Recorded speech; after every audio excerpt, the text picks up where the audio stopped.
Welcome, everybody.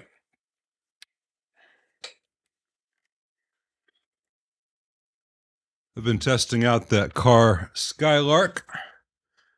Found that V1, after being on a couple hours, would start to go. So V1's been changed out. The noise floor is still a little bit higher than I'd like. I'm going to get 4 new preamp tubes for that amp, make it really great. Everything sound okay out there in the YouTube world? Having a laid back chiaroscuro kind of setup today.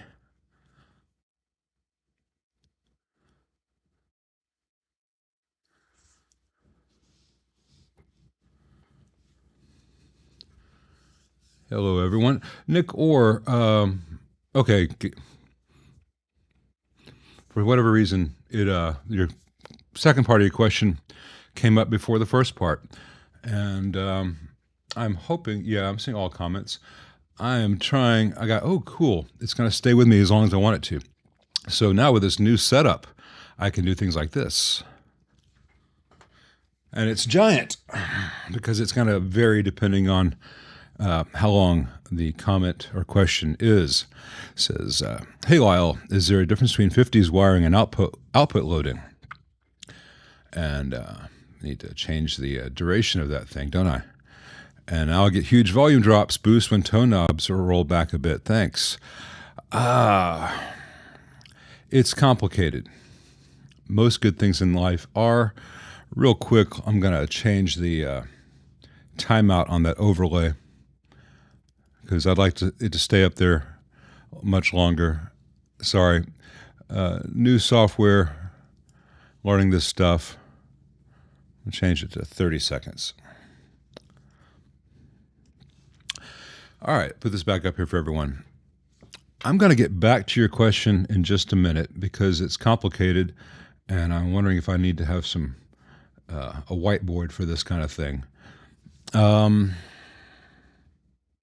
think we're going to have to do a video on that, or refer you to a series of videos done by A2 Guitars. I can't remember the guy's name, but I'm subscribed to him if you check out. There is a difference, and basically as you roll your volume back, the pickup is less loaded, so you get some treble increase. But as you then turn the tone down, depending on where your volume pot is set, if your volume's on 10, you're not going to hear much of a difference. But if your volume's below 10, say below 7, you're dramatically going to be changing the voltage divider at certain frequencies. So you're going to lose a lot of your sound faster. You're going to essentially be turning down your volume. It's always just something to play with. I'll tell you something to check much faster than looking for A2 guitars or my or whatever video I have. I've done some on this. The other day, Keith at 5 Watt World. No, it wasn't Keith. It was Jeff Mackerlane.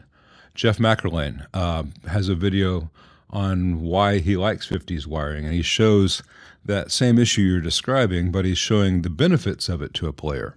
So I think that'd be a good place to start. A2 Guitars has the technical why. And I may do a follow-up video showing this again because it's something that most players don't understand. Now, let me scroll down here. Hello, everybody. The audio-video sync is off. I've done testing, and right now the audio is 1 frame late.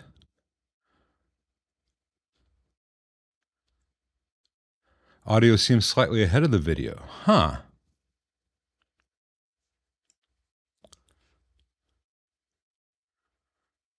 Yeah, Dave Collins. Great. All right.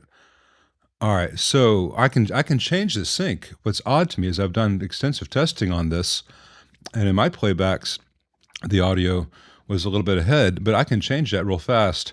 All right, we're going to do a test. So audio, mic delay -2.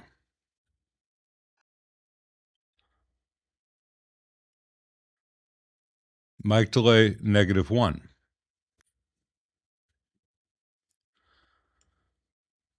Mic delay 0. You guys tell me if that's moving in the right direction. I can go to a longer delay if I need to. Thanks, Paul Taylor there. I don't have any opinion on the Laney LC or VC amps, I don't think. I don't remember all the ones that by model number. I had one not long ago that it was okay.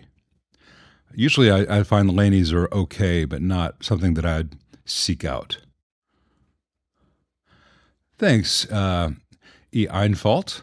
I don't know any techs in San Diego, but San Diego, LA, there's going to be tons. But I don't know anyone specifically in San Diego.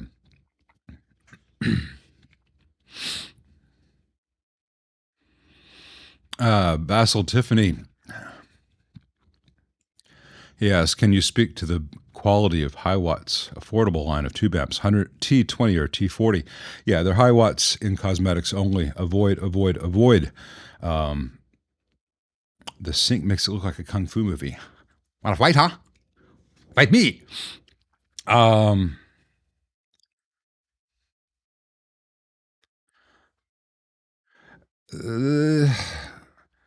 50s wiring. We'll go back to Nick Orr here.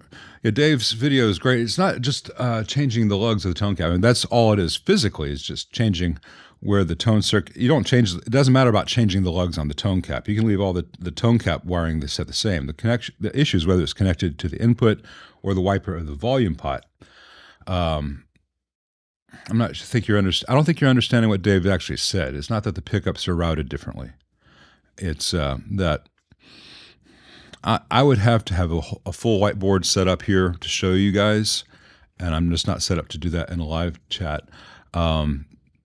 Yeah, Jeff McErlane has a good video on how this applies as a musician, and Dave from A2 Guitars has great technical things that might be over some people's heads. So I might need to do something in the middle for people, but I can't do that right now. Thanks, Paul Taylor, on the background lighting. Now, Womb Raider is saying audio is late. Sync looks good now. The claps are being filtered out. Okay, let me turn off the noise filter. It's not I need to, I forgot to turn off the air conditioning for this. Let me turn off the air conditioning real fast, and then when I come back, I'm going to turn off the noise filter, and we'll do the audio synced stuff with you guys, because I was looking at it on playback after the fact, and it seemed to be fine, but that may be different than how the live thing is. So let me run over and turn off the air conditioner just one second.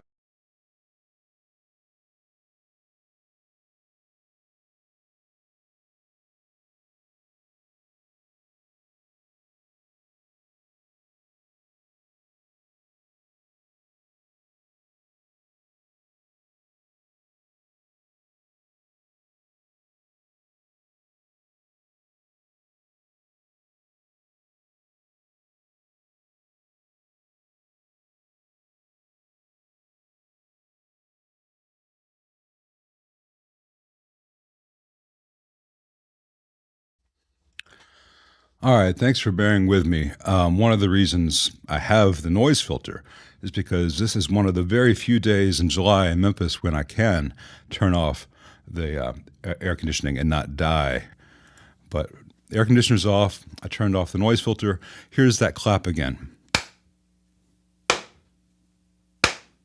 And that's with the audio delay at 0. So it's not ahead or behind the video in the software. Tell me what you think.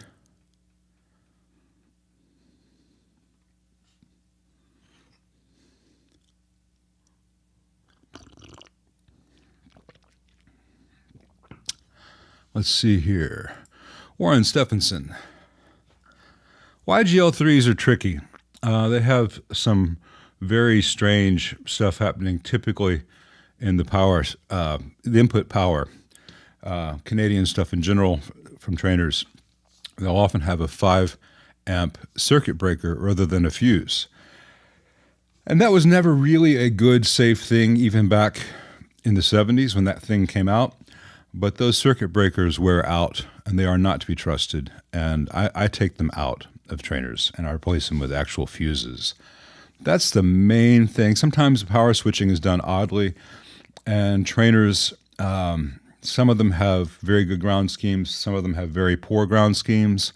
All of them can be made to have good ground schemes. As far as recently serviced, it's going to depend on the quality of the tech. Most of the caps in old trainers, filter caps that is, were old sticks of dynamite, is what we call them, and they had very large clamps, and most modern caps don't fit those precisely, and you've got to have a different kind of good kung fu to do that. I often put terminal strips into the chassis to hold modern axials, but without seeing that text work, I don't want to speculate. Thanks, Nick Orr. I appreciate that. I'm going to get to your question, Jesse Newman, but I want to scroll down to see if... see, here's what's happening. All right, people are now saying that the audio is late.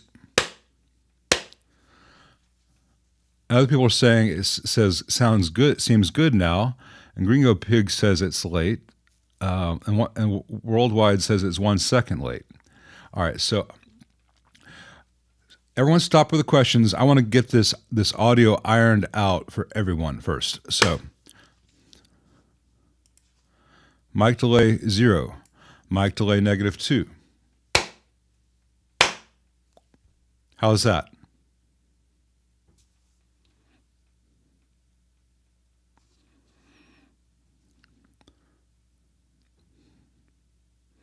See, one of the problems is I cannot listen because there's always a delay between what goes in and what comes out. And if I'm listening to what's actually coming out that's being broadcast to you guys, I'm hearing myself in my head at the same time, and it's like listening in a phaser. Bible Controversy says the audio is late. Do people agree that this audio is late? Still a little late. Perfect. That is better. By a little late, are you noticing the claps slightly off, or is it distracting? -2 is way better. -2 is where we started this stream. I want to try something. I can't go one more bump. I need to see if maybe I can delay the video then. It's fun. -2 is where we started on the mic delay, but I had this filter on here. Does that change the timing with the filter on?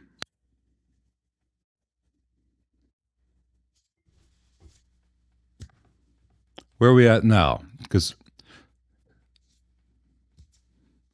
50 milliseconds. I can live with 50 milliseconds for right now. I need to get in and see if I can delay the video slightly rather than delaying the audio.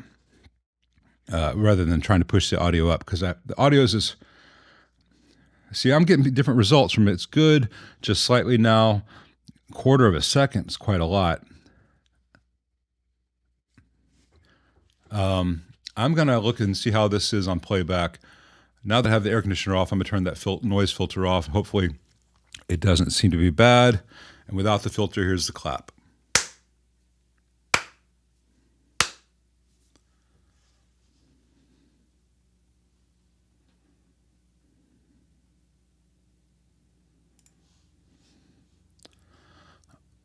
All right, I think some people are behind in the chat, so there should be a little thing on your screen that says live, and it should be over there on your screen. It should say live.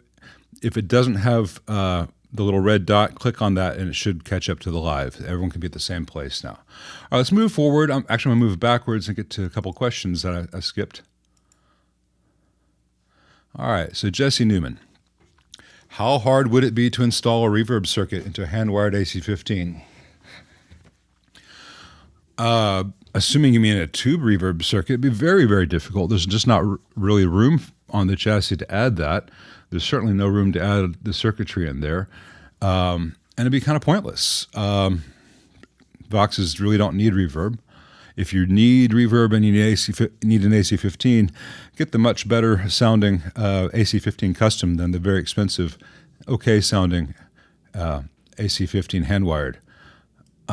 Sorry, that's just reality. The hand-wired is pretty if you like fawn, but it's not really an AC15 anyway. It's just another variation of a 15-watt AC30. I think different people are getting the audio at different times. I'm wondering if that's because some people can't handle the 4K. So if you have 4K and the audio seems behind, maybe change to 1080 on your system and see if that gets better. We'll figure it out.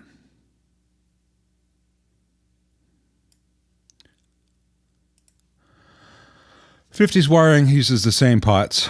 The switch wire, all the wiring is done at the switch. There's no change at the switch. The pots are not changed for '50s wiring. All '50s wiring is whether the tone circuit is connected to the input of the pot, which is lug 3, or at the wiper of the volume pot, which is lug 2. That's all. The only change you have to make in the guitar. If you want to, you can have a little bitty switch with the tone connected to the middle of the switch, and one lug going to of the switch going to each side of the volume pot. You know, lug 2 or lug 3, and you can go between modern and '50s. Modern '50s. See what you like, and then wire it in permanently, or drill your guitar and stick another switch in it. Whatever you want. People overthink it, but underappreciate it. Hey, JD. My name is Lyle. I'm a stickler on that because otherwise everyone just calls me Kyle. But I'll still answer your question. When I install a 3-prong power cable, I want the ground wire to be the longest, because if something were to really tug on that amp and the strain connector on the back gave way and that cable pulled out, if the ground is the same distance as the others or shorter, then it might break first, at which point there'd be no grounding, and your AC, the second thing that would break would be maybe your hot, and the hot might touch the chassis, at which point the chassis becomes hot because it's no longer grounded through the ground cable. So you can have a live chassis at that point. Someone touches it, they get zapped. Whereas if the ground is the longest cable, the longest wire in that cable, and something were to catastrophically tug on that and the strain relief broke, say your live wire broke off and touched chassis, well, it's going to be at ground. It's going to short. It might trip your fuse breaker or your circuit breaker, but it's not going to be live and won't electrocute you. And that's why.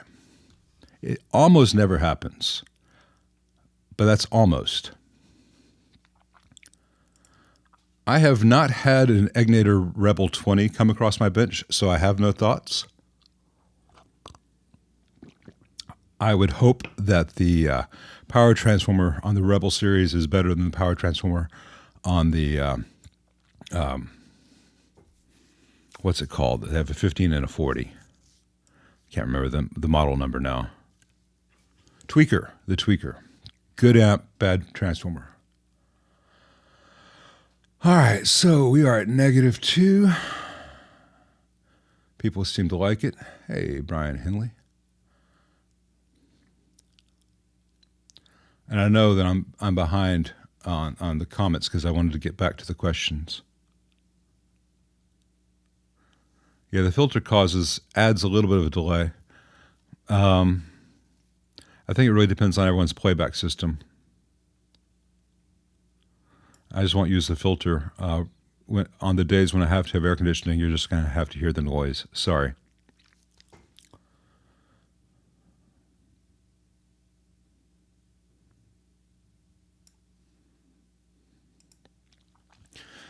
Paul asked if, you can see what Paul asked. One of the reasons I did this is because I don't have to keep reading the question. So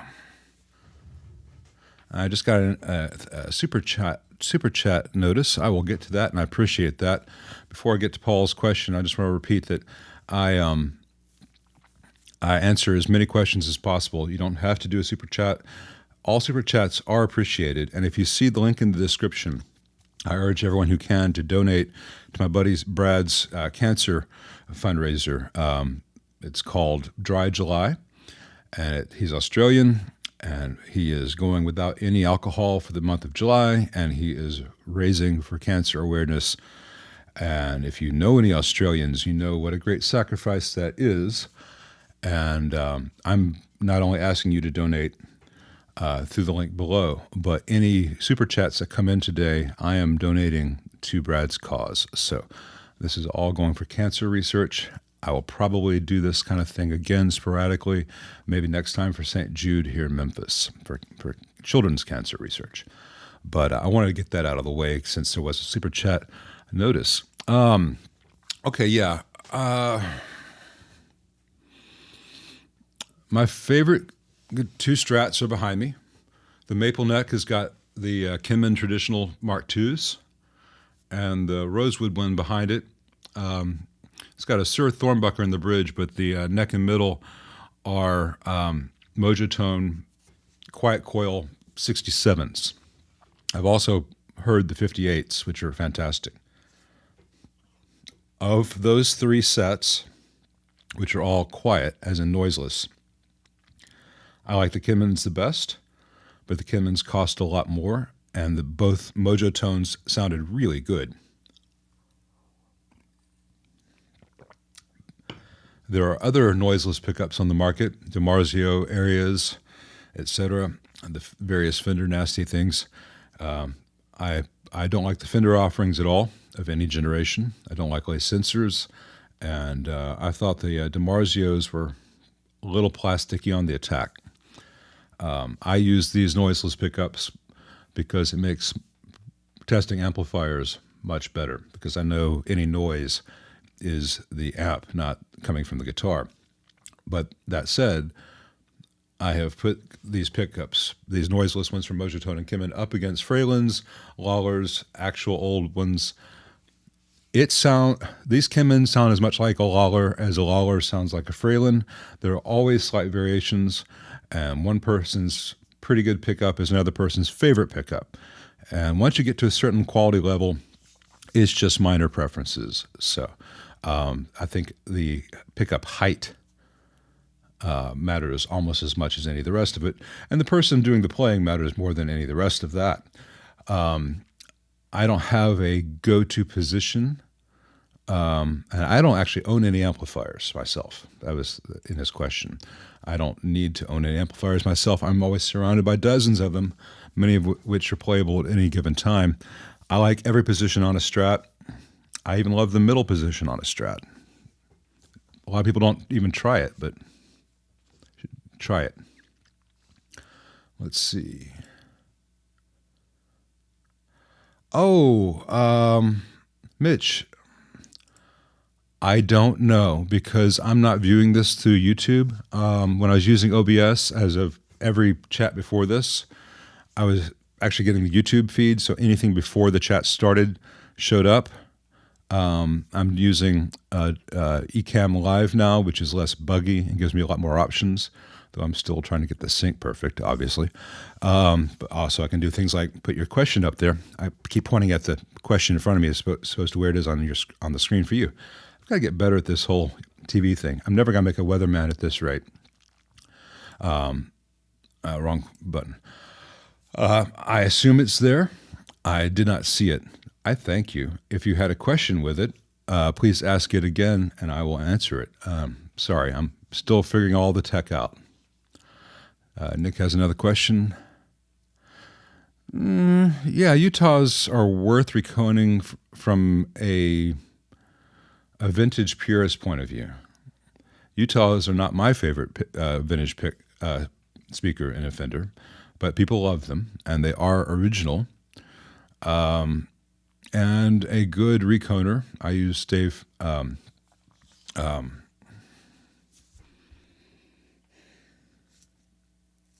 Halford of Halford Loudspeakers. As soon as I remembered it, the whole thing came. He does fantastic work, and to recone a 60s Utah or Jensen is usually about $65, so that's less than a new speaker most of the time. But I don't much care for Utahs. There are a lot of speakers I prefer, especially with the Pro Reverb. But yeah, technically, it's worth it. I am an engineer. I'm just an engineer with who does not have control over all the variables. And so if I do a test recording of the live stream, I see everything in playback. What I need to do is get my wife to sit here. I'll do a live stream that's just private, and I'll have her sit here and read from a book or whatever. I'll be in the other room watching the live stream and listening. I'll come in and make adjustments. I have not done that before. I need a second engineer. That's why we need second engineers. JD, no problem. You're not the first person to Kyle me. Hey, Bible Controversy. JCM 800 style amps. Now that's too broad a question because there are various different models of JCM 800.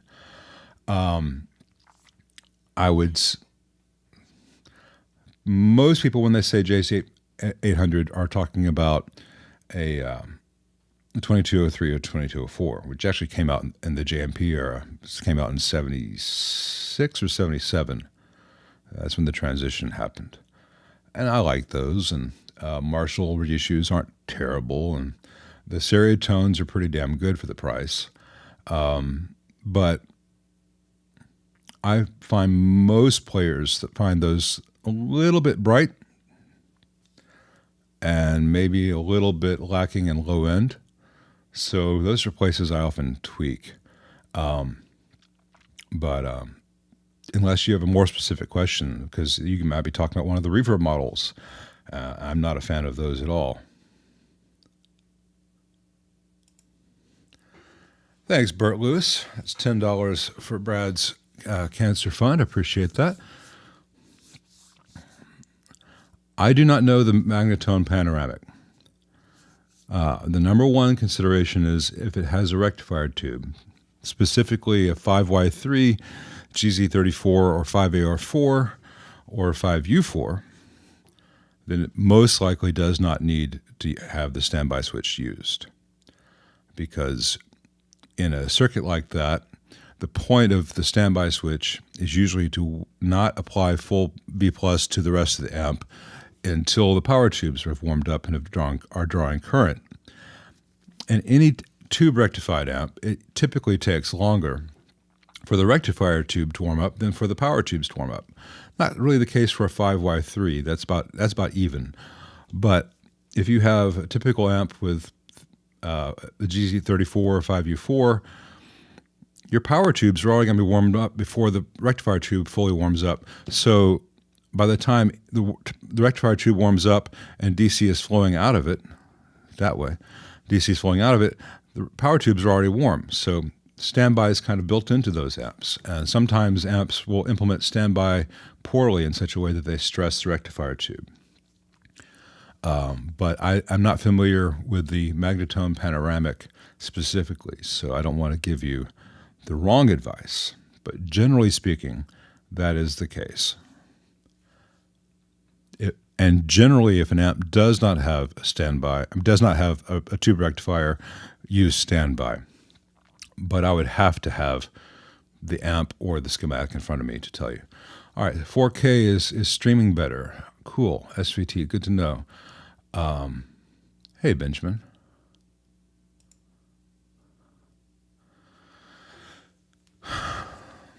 Reverb circuit extremely noisy in a 63 Vibrolux reverb clone.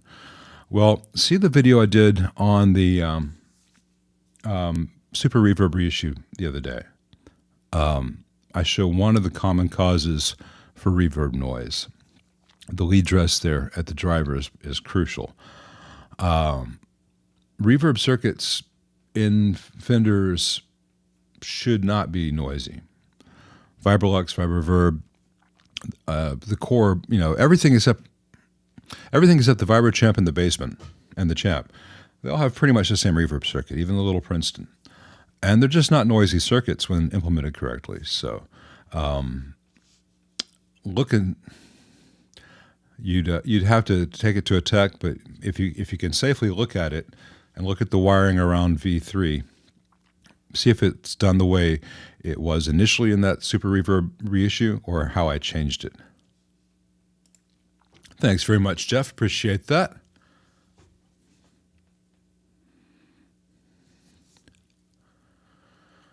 Hey, you want a tube amp for home use. You play blues and rock. Well, I'm not sure what your budget is. Home practice, classically, the guys playing rock and blues playing at home would either play acoustically or they'd have a champ or vibro champ and they'd just turn it up. There are better options, but I don't know what your price range is.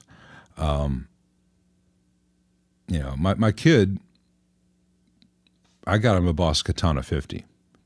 He's not a serious musician. He's not a serious player. He likes playing his guitar. He likes making metal noises, and he's thrilled with it.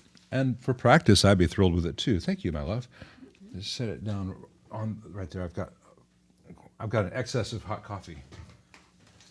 I'm drinking too slowly. Sit right there. Thank you, love. Yes. Spare coffee is always a good thing. Thank you. So practice. One of the things I do is I'm plugged into this whole hi-fi fancy Mac setup, and I've got impulse responses of various amps that I can play, and I found an AC-15 one that sounds pretty good, and I like it. And that's, once you've spent for the computer, the rest of that's pretty cheap to do. So I don't know what the best use of your money necessarily is, unless I know your budget or your taste, because is your blues Stevie Ray Vaughan? Is your blues Muddy Waters? Is your rock AC/DC? Is your rock Metallica? Give me that information in the chat, and I'll see if I have any more targeted information for you.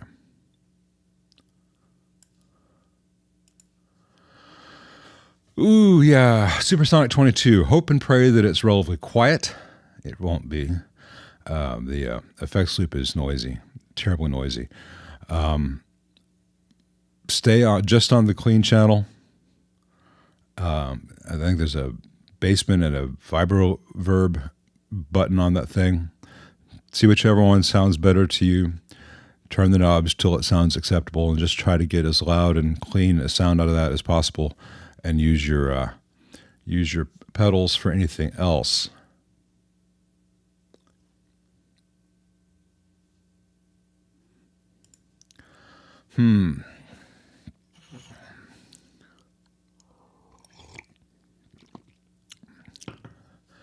Ampegs are tricky because if you bias some cool, your tubes last longer, but the voltages inside the amp go way up, and they have very high voltages. And if the amp's not 1,000% healthy, that can cause problems. Whereas if you bias the amp hotter, the voltages drop inside the amp. All that stuff is better, but the tubes are going to have a shorter life. You really want to find a sweet spot, and I would probably go about 55% idle. The other thing, like I mentioned in that super reverb thing, is you can set the bias all day long at a fixed wall voltage. But if the wall voltage goes way down, or if the wall voltage goes way up, so does your bias. And you don't necessarily know that because most people don't track their wall voltage, or they don't bias with that in mind. So people on the internet are like, bias at 70%, bias at 70%. All right. Say I'm the average guy. I want to bias my amp at 70%, and I find a chart that says that should be 33 milliamps. Okay. I set my thing to 33 milliamps. I'm at 70%. Well, right now I just looked over. The wall voltage in Memphis today is 122. That'd be okay. 3 days ago, when I was doing that super reverb reissue, the wall voltage was 109. And if I had biased an amp to draw 33 milliamps and be 70% with 109 coming out of the wall, and then today it's 122, my tubes would be roasting. I wouldn't even know it until damage was done. And then the next week when the wall voltage goes to 127, that's when tubes fail. So you have to be aware of all the variables. I see so many forums. You want to be at X current reading. 33 is magic. 35 is okay. 30, that's a current measurement that's not in relation to anything.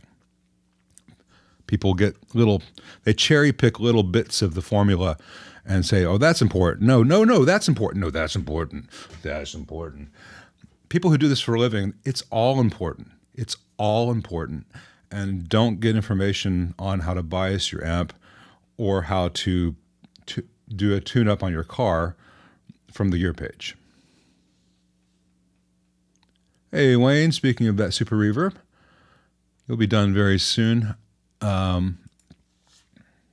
You've got one bad preamp tube. It's just very microphonic. And I suspect that your V5 might be a little wonky. There's just something about the envelope of the attack on the vibrato that's not sitting right with me. So I'm not quite done with your amp yet.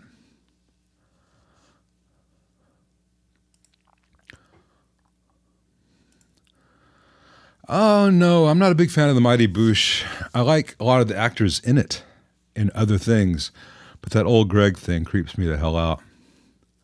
Sorry, but now one of the things I got to be very careful with this new software is that under Nick's message, under everyone's message, there's add to broadcast, and then if you click on it, then there's remove from broadcast.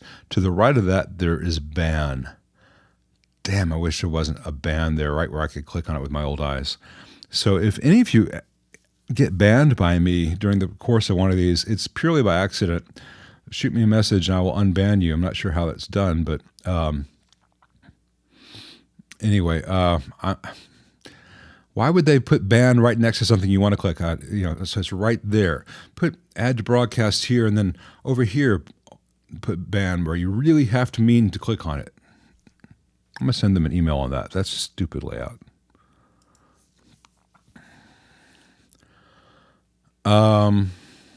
Joe McGraw.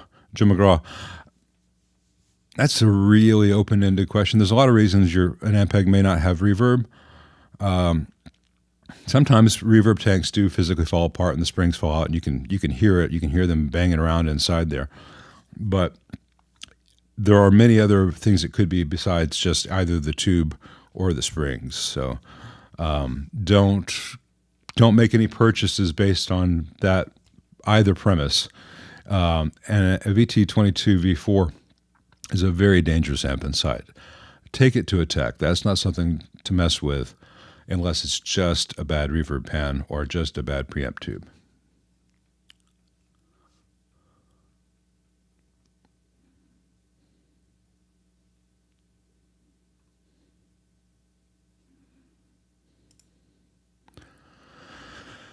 RJB has a trick question. The custom Vibrolux reverb is much better quality than Hot Rod. Yeah, it absolutely is. But it is the same or worse quality than the standard 65 reissues of other amps. In fact, it's not that great. I've got one there I got to finish up. I'm not that impressed by the custom Vibrolux reverb. I have not liked any of the amps that Fender puts out with the word custom in their names. But the reissue series, the 65 reissue series, continues to be the best amps that they make. That's why they push everything else at you, and they want you to get a Tone Master. Because the Tone Master will die in 3 years, and you'll have to buy another one.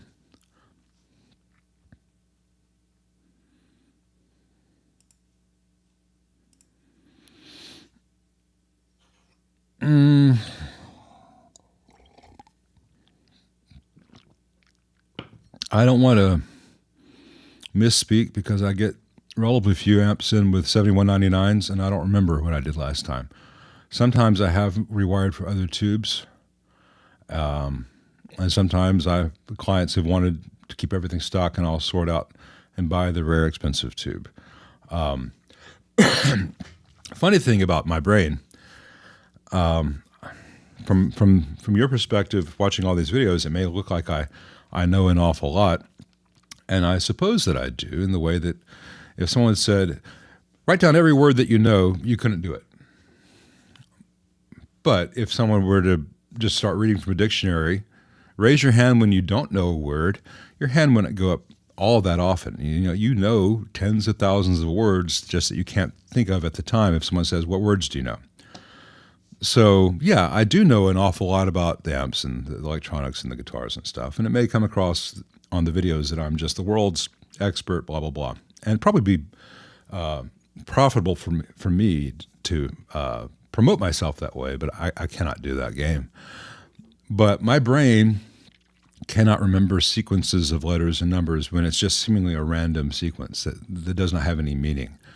So 6GH8As. I know I've used those. I know I've used those instead of 7199s, but I cannot. If you were to say, hey, what's a sub for a 7199?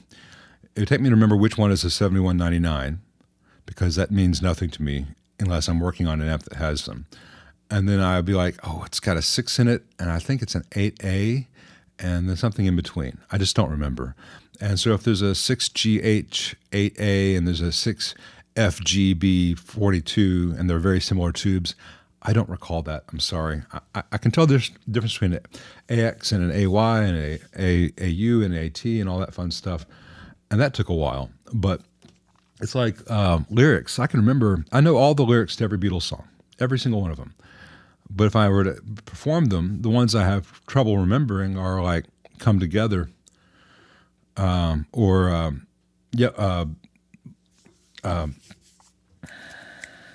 Am the Walrus, because there's not a story, there's not a progression in those. It's just things which happen. So I know all the words in each of those songs, but it's really hard to remember which verse goes where, because there's not any progression. It's just things happen in that song, as opposed to other Beatles songs or other people's songs where there's a progression from the beginning to the middle to the end. That's a lot easier for me to remember. But, here come old, smoke, here come a flat top, here come the groove up slowly, you got juju air, all that stuff. But you can just take all those couplets and just rearrange them anywhere you want, and the song still makes as much or as little sense.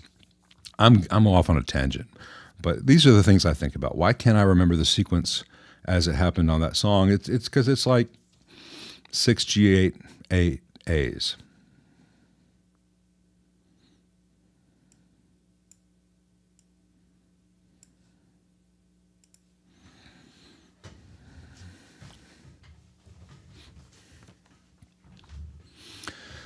Well, every amp's going to have a different response, and every speaker is going to have a different response. So you can hear more, or you either have something that works with an amp or against an amp, or sometimes you hear the actual character of a pickup better with one amp than the next. One of the tricks is if your pickups sound great in every amp except that one amp, that may be a problem with that amp.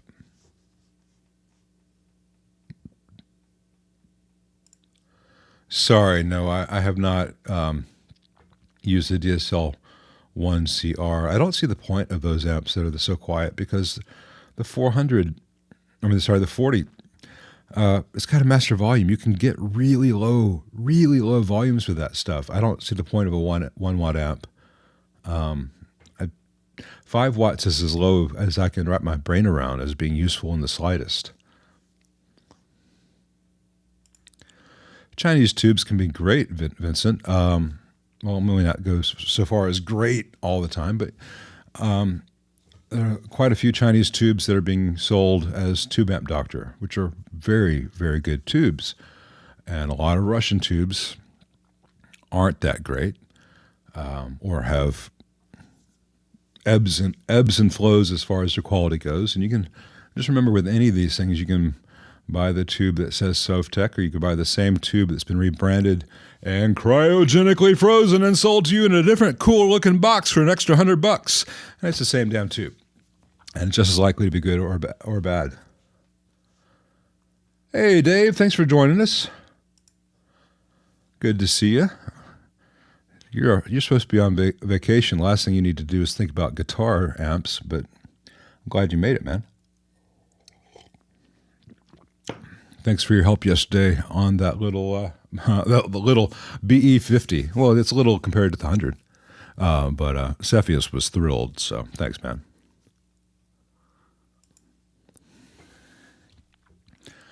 Hey, Captain Grumpus. Yeah, see my Fender reissue playlist, and I show various videos on just basic longevity upgrades to any of the reissue series. You take any of the reissue series, you do those basic upgrades, which are going to cost you $150, $200 typically, maybe $250 for a tech to do. And it adds a lot more than that to the amp's long-term reliability. Basically, the concept is get everything off the PCB that gets hot and move it to the tube sockets, which can handle the heat. That's the core principle there. There's some other things I do while I'm in the neighborhood, so to speak, but just getting one where the fuse holder on the board won't roast the board, where the screen grid resistors won't roast the board, where the heater wires aren't going to kill the board. Move all that hot stuff off there. It's a good, reliable amp. The transformers are good. The components are good. The tube sockets are good. You can have decades once those heat issues have been addressed. And you can often buy a used amp and then make those changes because the damage hasn't occurred yet. It takes 5 years or so typically for that damage to occur. But once it starts, it cascades. So you can buy a used $800 deluxe reverb reissue, spend $200 on it, and have an amp that's going to be as reliable and sound as good as a $2,500 deluxe reverb variant. And then spend any other money on getting rid of the damn C12K and putting a real speaker in there.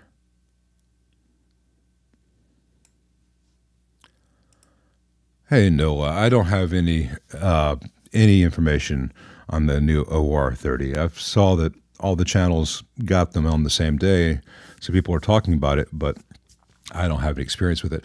I tend not to talk about amps that I don't have direct experience of. The only time I've really done that is kind of a long view discussion of the Fender Tone Master series, and I tried to get as much information and look at the insides before I did anything. One of the problems I have is that I sound like walking there. One of the problems that I have is you've never heard of the Millennium Falcon? I don't do Walken's face. It's the ship. That was a terrible Walken. I'm usually better at this, but I got distracted by what I was going to say. I don't get amps when they're brand new, typically. I get amps when they come in for service. So most amps that come to me for service are just past their warranty period because I refuse to do authorized service for most companies because they don't pay, and there's a lot of paperwork. So when an amp comes out, it may be 2-3 years before I see it. So I'm not really sitting in the catbird seat as to give you advice on brand new things. I can't believe my Walken sucked that bad, but it sure did. I've been better.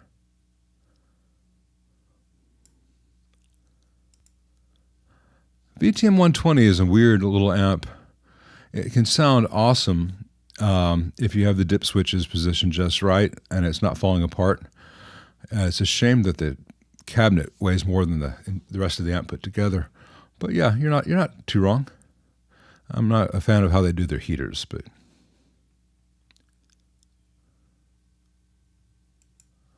hey, Des. Oh, I'm sorry that gigging has kept you from watching the live streams, but it's a good thing that you're out there gigging. I appreciate that. I'm going to do a mess of ribs soon. That's about a 10-hour process to smoke some ribs. It's been too hot to do anything too elaborate. I think I'm going to throw some burgers on the grill tonight, but I've not done anything really worth note. It's just too hot. One 2x12 will sound, it's tricky. Most 1x12s are designed to be as portable as possible so they have a low internal cabinet volume. And a 2x12 by default will have quite a bit of internal volume. So the typical 1x12, even two of them, is not going to have the same internal volume as the typical 2x12. So in that sense, the 2x12 will usually sound better. But there are exceptions, and you may have someone with a very shallow 2x12 compared to very large interior volume 1x12s. 1x12s are more convenient, certainly, but you'd have to be literally comparing apples to apples, where the 1x12 is essentially a cut in half 2x12, and it's never quite that easy because of physics. In general, I prefer 2x12s in sound, but there are exceptions.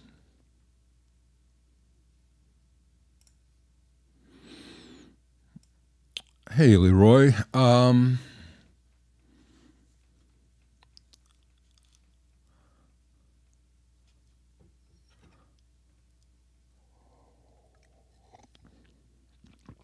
For a second, I thought Friedman gave me $2,000, and I was about to have to call his butt. It's $2, which is still appreciated. Let's see. Very faint reverb output. It's typically, it depends on whether it's the reverb recovery or the reverb send, which is weak. So the way to test that is turn your reverb volume up to like 5, the reverb level on the front. Reach behind the amp and gently bang on the pan. And if you hear thunderbolts and lightning, very, very frightening, coming out of your amp, odds are the recovery stage is okay, and you're just not sending enough signal to the pan. In which case, you may have a bad pan, or you may have a bad reverb driver tube. So if you were to knock on that pan and you hear tons of thunder coming out with the reverb up at like 5, then the next thing to do is change out V3, which would be your reverb driver tube, which is a 12AT7. And if that does not fix the issue, see if you can borrow someone else's tank and connect that tank and see if that cures it. Those are the most common problems. There can be other things inside amps that can do that, up to and including, I don't mean to frighten you here, a bad reverb transformer. But if you don't hear any thunder when you tap on it, V5 needs to be a new 12AX7. If you hear thunder but you don't get a guitar, try a new V3. If neither of those do it, try a different tank. If none of that does it, take it to a tech.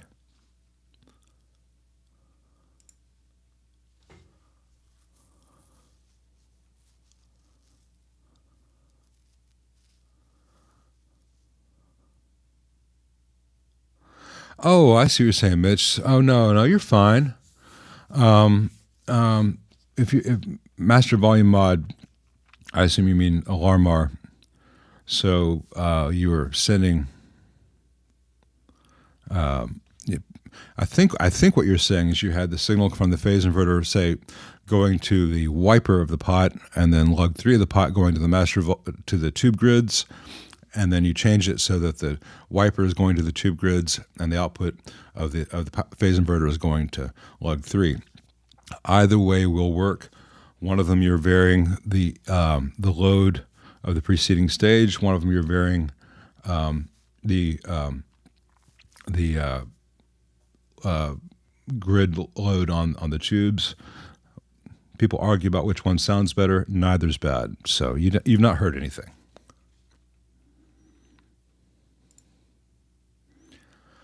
Thank you, Dave. Hope he's off having a good vacation. It's nice of him to stop in. He's threatened to join on these more, I'm sure, days when he has time. He will, but he has even less time than I do usually, and he's on vacation. So it's nice of him to join in.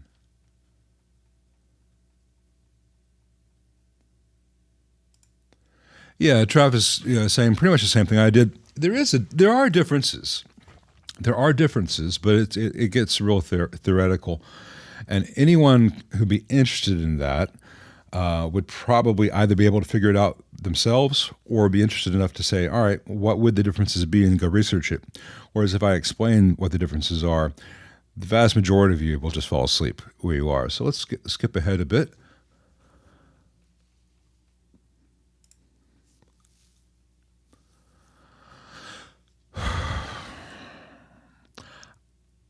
Rob, I don't mean to crap on that company.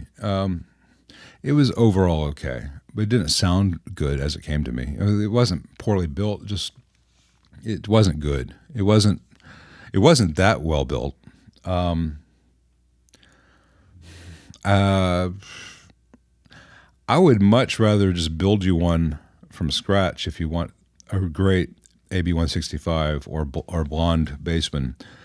Either that, or there's probably companies out there that are doing it really well from the get-go. I'm not a big fan of buying a company's amp, particularly when it's a clone company of someone else's circuit, Fender's in this case. And then for me to go there and fix all the things that are wrong with it and make it sound great, and then it goes out with that for other company's name on it, not my name on it, because it doesn't give me the credit that I think I actually do deserve. A. B, someone else is going to see that amp on a gig, someone sounding great with that amp, and they say, oh, there's the logo, I'm going to go buy one of them. And not only did they not get the amp that they thought they were getting, the first company that didn't build it right to begin with gets the money. Meanwhile, I'm sitting here going, huh, it's a tough thing.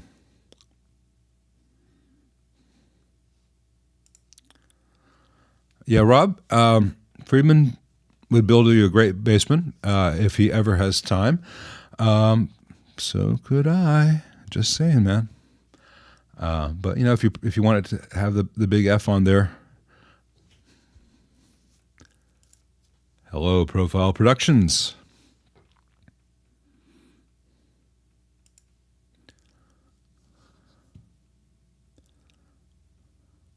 Glasses, purple, yellow, diamond. I'm not sure what you mean by that, but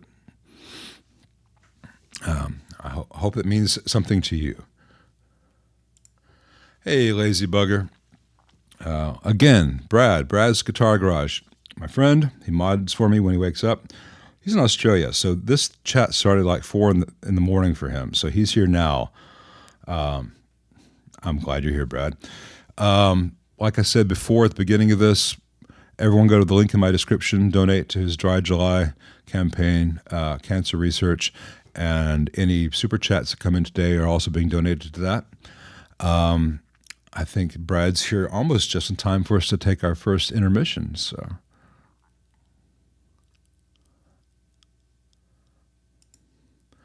what's the deal with Dumble amplifiers? Well, Jerry, let me tell you. Why are they so loved and expensive? Would I make one? I'm making one right now for a friend. I'm not going to make any more after this. I don't like making Dumbles. I don't like making high watts. I don't like making any amp that I don't design at this point. I'll do it occasionally. I'm doing it.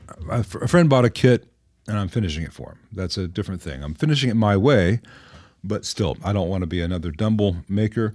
If you want a really great Dumble variant, my buddies, I have various friends who make them. Yellow Welligan makes very high-end ones. Next best thing you can get to actual Dumbles.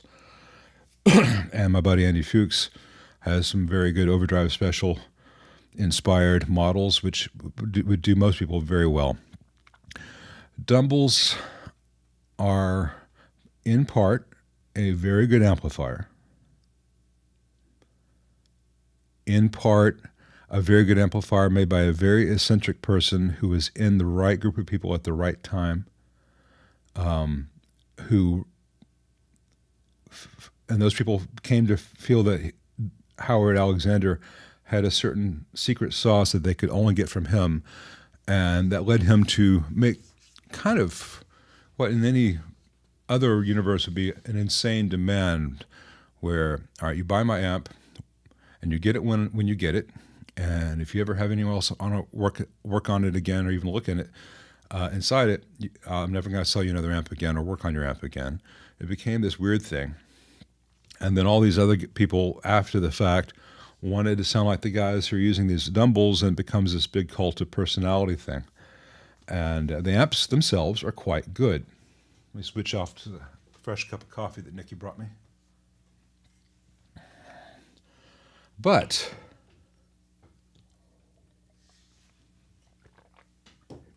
those quite good sounding amps just happen to be played by some of the best players in the world at that time.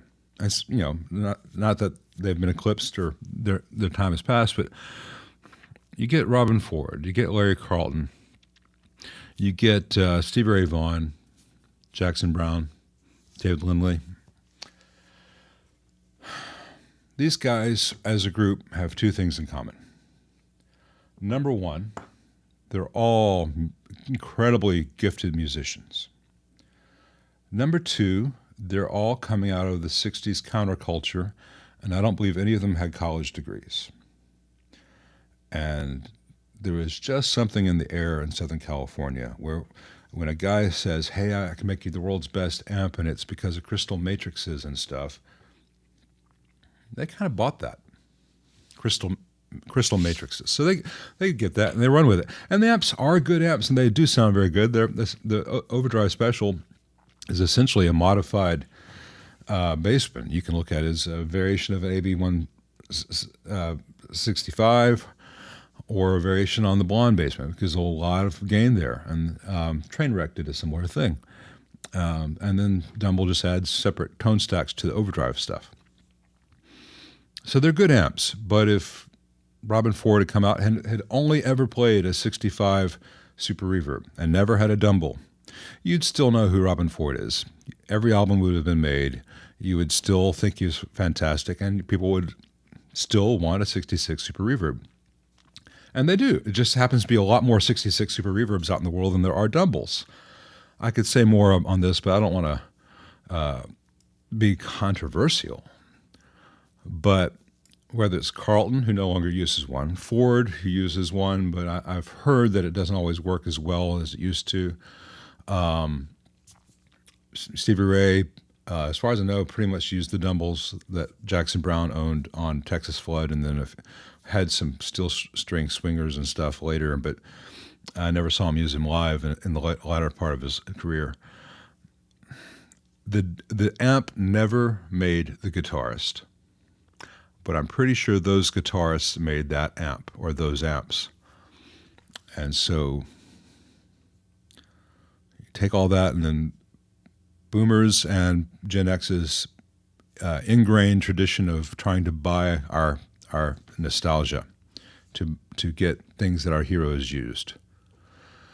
Anyway, I've gone off way too long on that, but this kind of stuff does interest me. It's just a weird offshoot of music.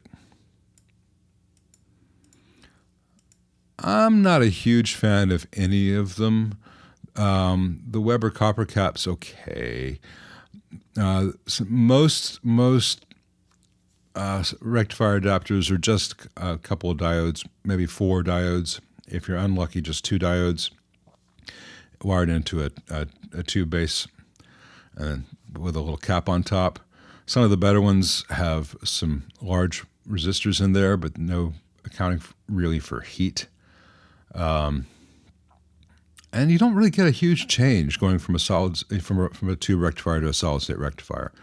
You get some change, but it's a very much a marketing thing that people were told to want from the pages of Guitar Player magazine, et cetera, et cetera. Oh my God, I've got a twin. I wish it had a tube rectifier. Meanwhile, I've got a Super Reverb. I need a solid state plug-in so it'll sound like a twin. That's not the only difference between those amps. I guess a better choice would be, say, a Bandmaster versus a Super Reverb, but those are not the only differences in those amps. Fuzzbox, I'm right on the verge. I'm taking in a trickle. I'm trying to get more. Thanks, T, on the super cool lighting.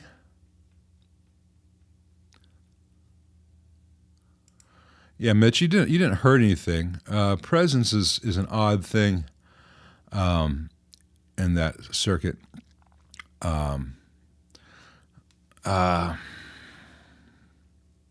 As you turn down any master volume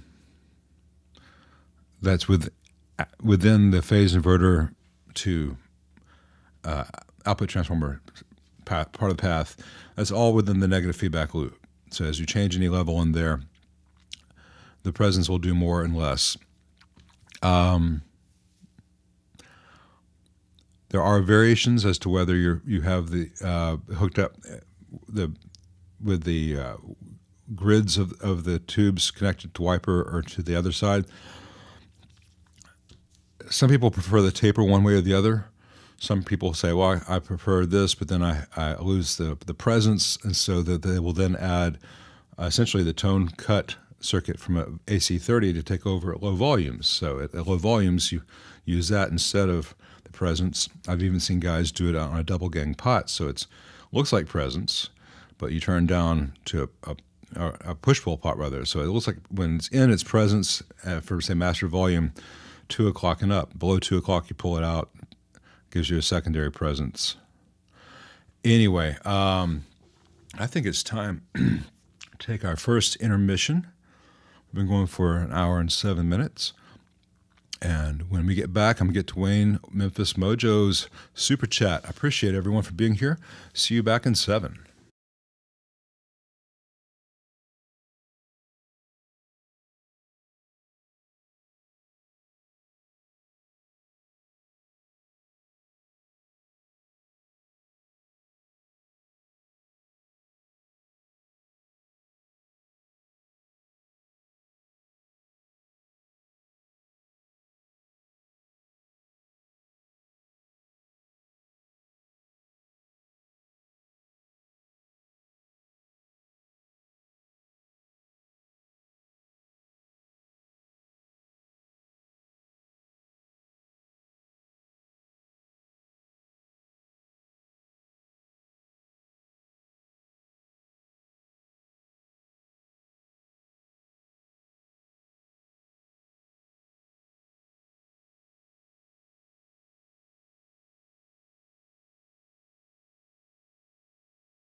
Well, we'll cut it a little short.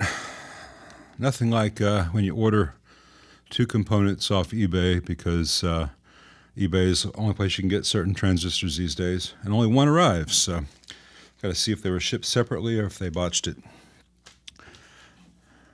That's why when you get an old amp and you're like, hey, yeah, I ordered the part, it should be here in about 3 days, and then you got to call them back and say, well, funny thing about that, it's going to be another 5 days. People don't always seem to understand. So Wayne, yeah, the brown box is fine. It's the brown box is not as precise as a Variac, in that you only have like -6, -12 increments. But it can work very well. It's a trade-off. The brown box is much smaller and lighter than a Variac. It's essentially a bucking transformer with some preset notches. But, you know, it works well. It's a little bit more elegant than just sticking a transformer with a switch in a box. But it's relatively expensive and a little less accurate. But, you know, it's small. It's light. You pay for that.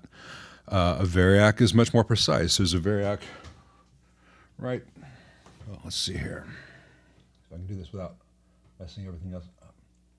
The Variac right there on my bench. It's an old one. It looks like it's right out of a Frankenstein movie. Works really well for all that. Let's get that light right out. All right, cool. But it's heavy. It's heavy.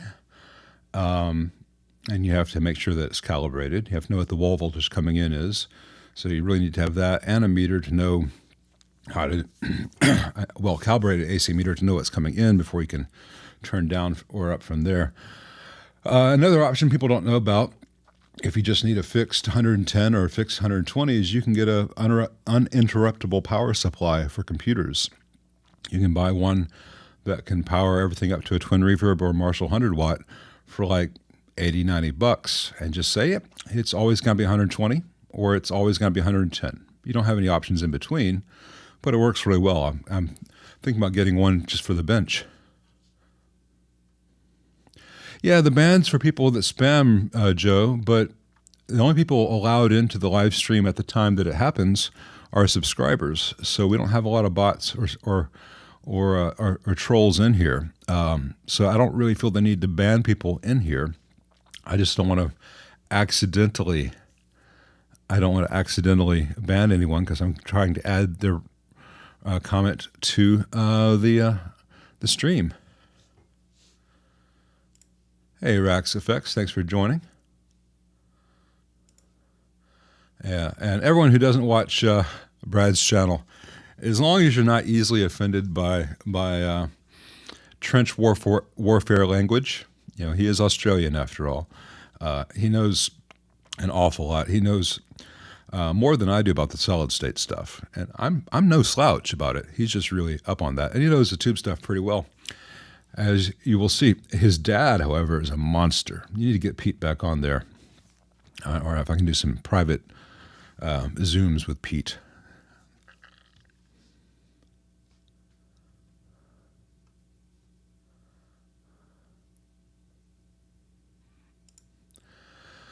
Yeah, I believe me, I'll skip if I feel it's necessary.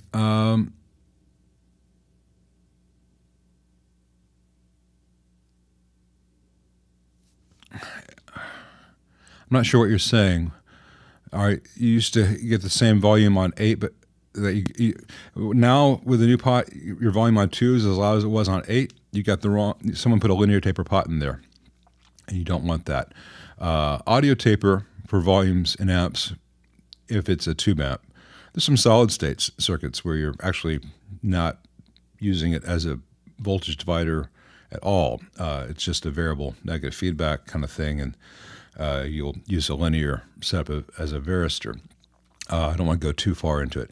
In general, though, most tube amps, Marshall, Vox, Fender, you want audio taper. And in certain ones, if you look at the Fender schematics for the AB763, you'll notice that the volume and the treble actually say 30 after them. That means it's a 30% audio taper, not a 10%. 30% audio taper is also referred to as a J taper.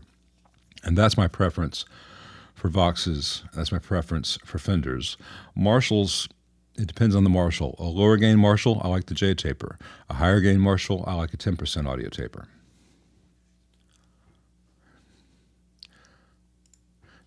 Dude, you wake up at 4 or 4:30 when you're sleeping in AM to mod my streams. It's the least I can do. Plus, it's probably like children or something. I got to think of the children.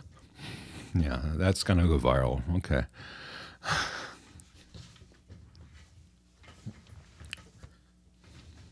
Besides, your mom and dad are doing it too, so, respect.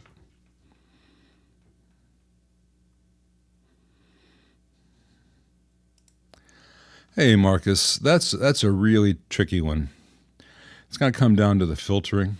It's going to come down to the voltages at each node, how tubes within the amp are biased. It's not just the output tubes that are biased in amplifiers. It's just the output tubes are the only bias point that people usually change. Every preamp tube in the typical guitar amp is a cathode biased triode. Sometimes it's a cathode biased pentode. And I can take an amp and design it on paper to perform perfectly and have you play it, and you will hate it. You will hate it, hate it, hate it. Could be because it'd be like plugging into a stereo. Everything, what comes in is what comes out. If you ever listen to a DI, what actually comes out of your pickups in a Strat is not very inspiring. There's no musicality to it. It's precise, but sometimes audio engineers who are coming from other fields get drafted to design a guitar amp, and they make something that's perfect, and it sounds awful. So the ideal bias, the ideal circuit is not always what we want. The ideal filtering is not always actually ideal. It comes down to the amp designer either being a player or knowing good players. Leo Fender famously did not play. However, he did have very close friends through the 50s and 60s who were phenomenal players. Dan Randall was one of his right-hand mans, was a tremendous player. Fede Tavares, who had a lot of say on what the amplifiers actually went in production, how they developed, was a player. Many of the guys on the line were players, and they told Leo what they thought. And what's interesting to me is that we idolize Leo, and you have all this endless reissues of 65, 65, 65. The AB763 was made between, there's some late 63 examples, but typically 64 to 68, sometimes 69. Some of the models changed later, but it's really about a 5-year span for that model. And up to that point, Fenders had changed every year or every 3 years. So you have the everyone wants a 5E3. Well, there's a 5C3, a 5D3, and then they got to the 5E3. There's some earlier ones. You want the 5F6 or the 5F6A.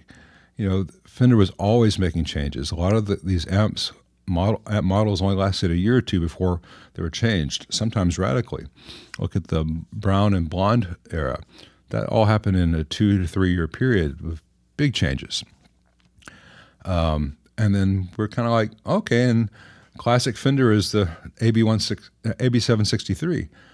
And it's a phenomenal amp. And the changes later that CBS made were not quite as good, though they're not bad amps.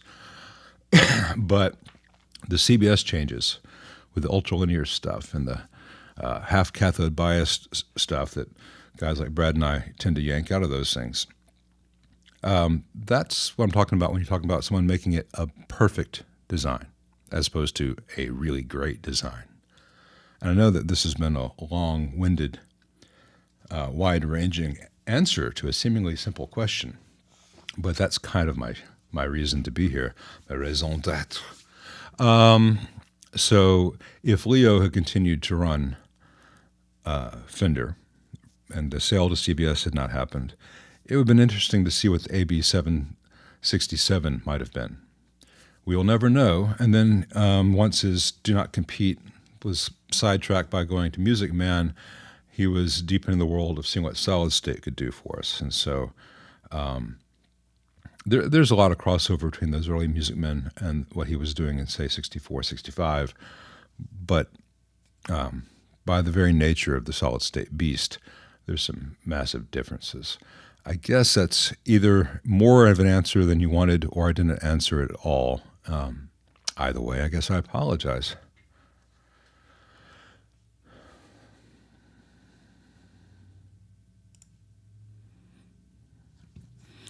Up to my standards, T. See my Fender reissues playlist, and I show upgrades that are not snake oil, that are not things that only I can do, things you can take to any good tech. Like I said earlier in this stream, it's just dealing with heat management for the most part.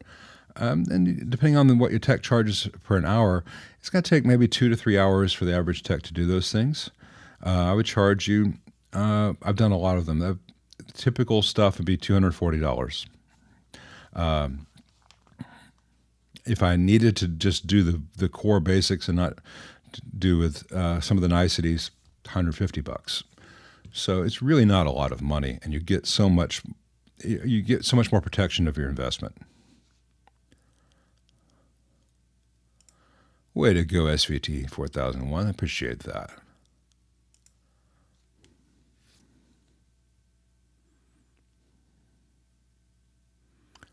Well, have you rolled tubes? Is it the 65 reissue series, in which case you probably have a bad tube? It could be a component, but typically it's the tubes, or it could be heater issues. If it's a 68 custom series, then they've got crazy noise things built into those things between the way they mix the channels and the way they do less negative feedback. So if it's a 68 custom, it's doing exactly what it was designed to do. See my mic drop video on that. But if it's a 65, roll tubes before you panic.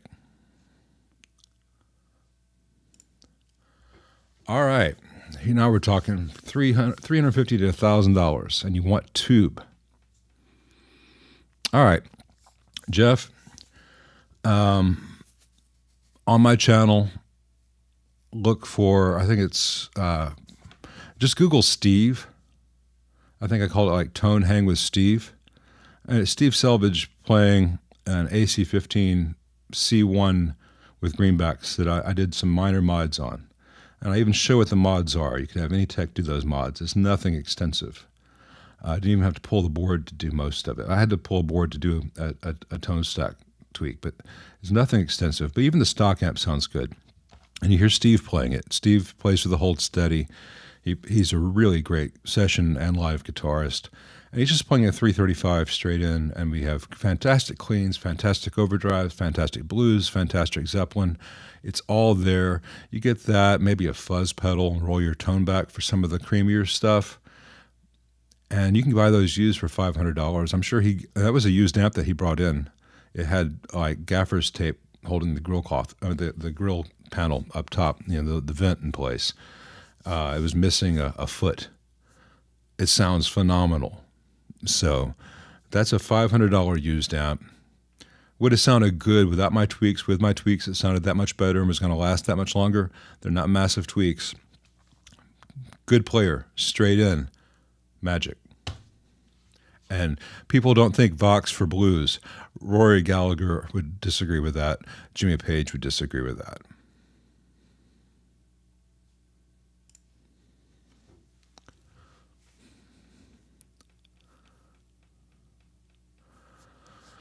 Ooh, see, right now on the market, it's at $1,500 is the price difficulty.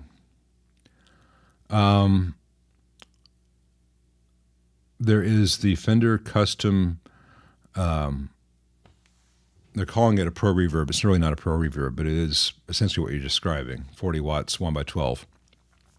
The thing that Fender always should have made. So it's what the Pro Reverb should have been. It's an okay amp. I think it's right in your budget new, be a little bit less used if you can find one used. That's one good, albeit not great choice. The Cerebella, I think, is going for around 1800 used. You might find one lower. That would be a better choice. If you can find one, the Top Hat Royale or Super Royale, look on my channel. There's only a few Top Hats. It's the white one. That would be another really good choice. It would depend on how loud you need it to be. And I'm assuming, good with pedals, you want a good, clean platform. Here's the thing is, 50 pounds is the other thing, because for a 800 to 1,000, you could buy a late 70s Super Reverb or Twin Reverb. Super Reverb would be 45 watts and be able to have the budget to have that amp restored, and then you'd have a phenomenal sounding amp. But it is a Super Reverb, and a 70s Super Reverb weighs a lot more than 50 pounds, and it's harder to fit in your car. So, but yeah, I think of current production stuff, that's a tough one. AC30 is heavier than that too. The AC30C 2X would be ideal for you, except for that 50-pound thing, because I think they're like 80 pounds. Dude, do you even lift? I know it's a thing. You and me both, Dave.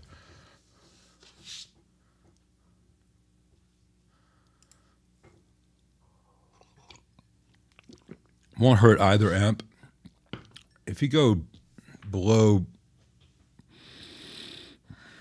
100 volts on your wall mains, turn your amps off, because you may be running too low for the cathodes.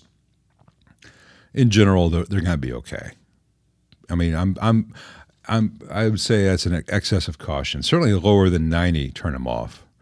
But below 90, they're not going to sound very good anyway.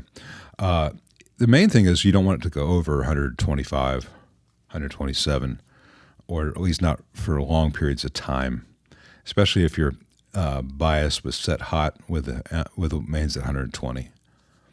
And just be something to be mindful of. Over voltage is much more of a concern. I could probably hook up that Variac to any amp here and give it 90 volts, and every amp here would work. Some of them would sound better than others, but nothing would be damaged. If I did it at 60 volts, some of them would make sound, some of them wouldn't. The ones that did make sound, if I tried to play a gig with that sound, the cathode might be too low. The tubes may not be happy. I'd rather err on the side of caution.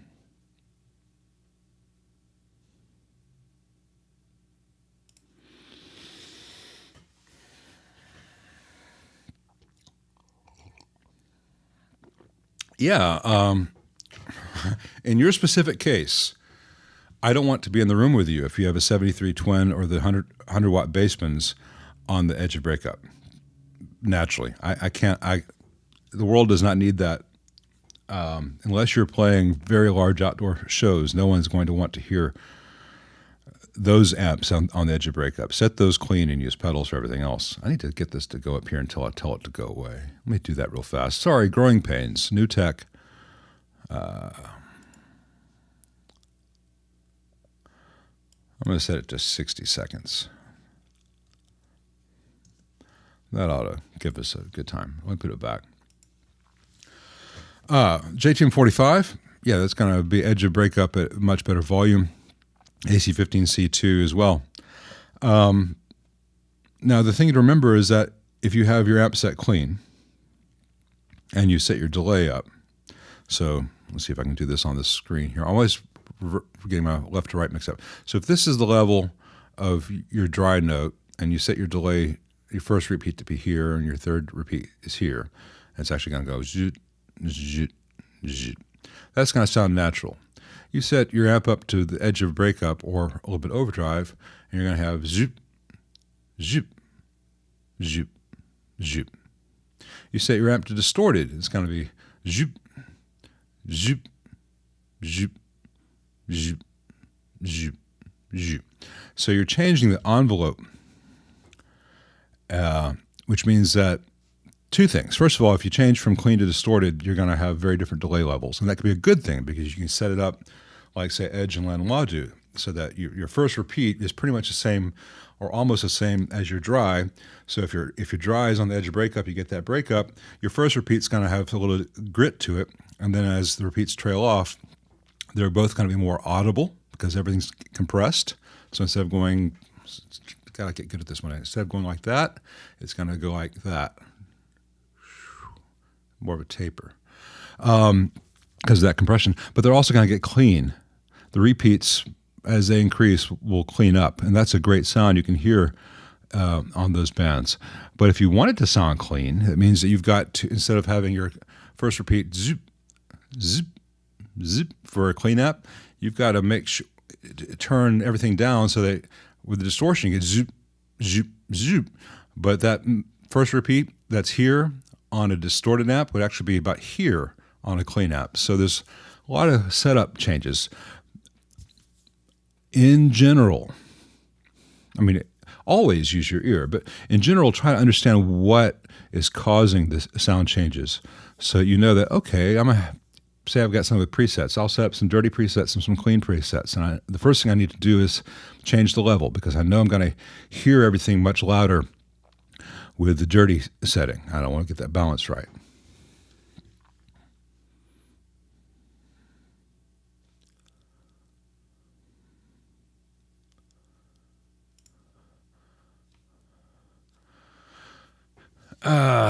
Not just clean. Yeah, Dave answers this here, but I'm gonna argue with him about his own damn amps. First of all, the OD50, the BE50 that I had in here yesterday had a phenomenal clean sound. I know that some of his have been Vox inspired, some of them have been Fender inspired. I didn't go through that one very much. It sounded very, very, very good. I believe, given the mid spot, that it was one of his Fender variants. On the Runt 50 that was in a couple weeks ago, also a great clean channel. That was definitely a AB763 normal channel, or at least inspired. And the thing I showed in that video, which is crucial for people to understand, is that a well-done Plexi-style gain amp, and that can include some of the JCM800 variants, but certainly anything with a non-cascaded Marshall setup, also can be a good clean amp. And I showed that. The amp had, the dirty channel had excellent cleans available to it as well.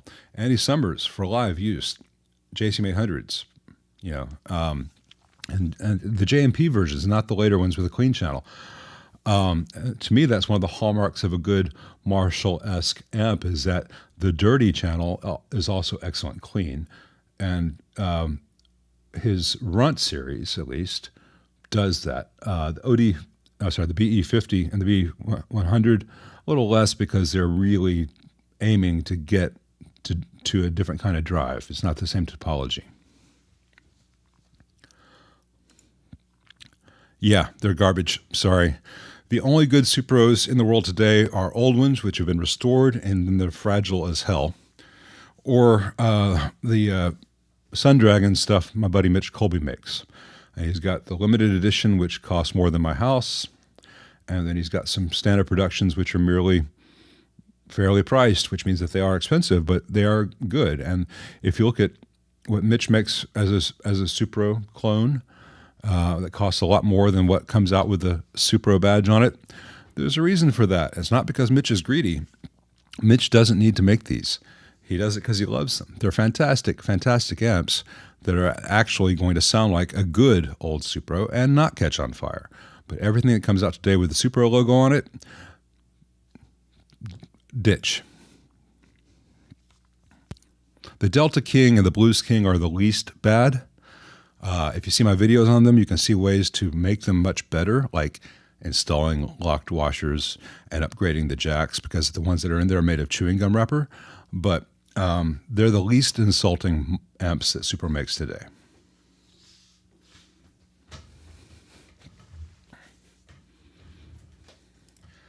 Yeah, good in the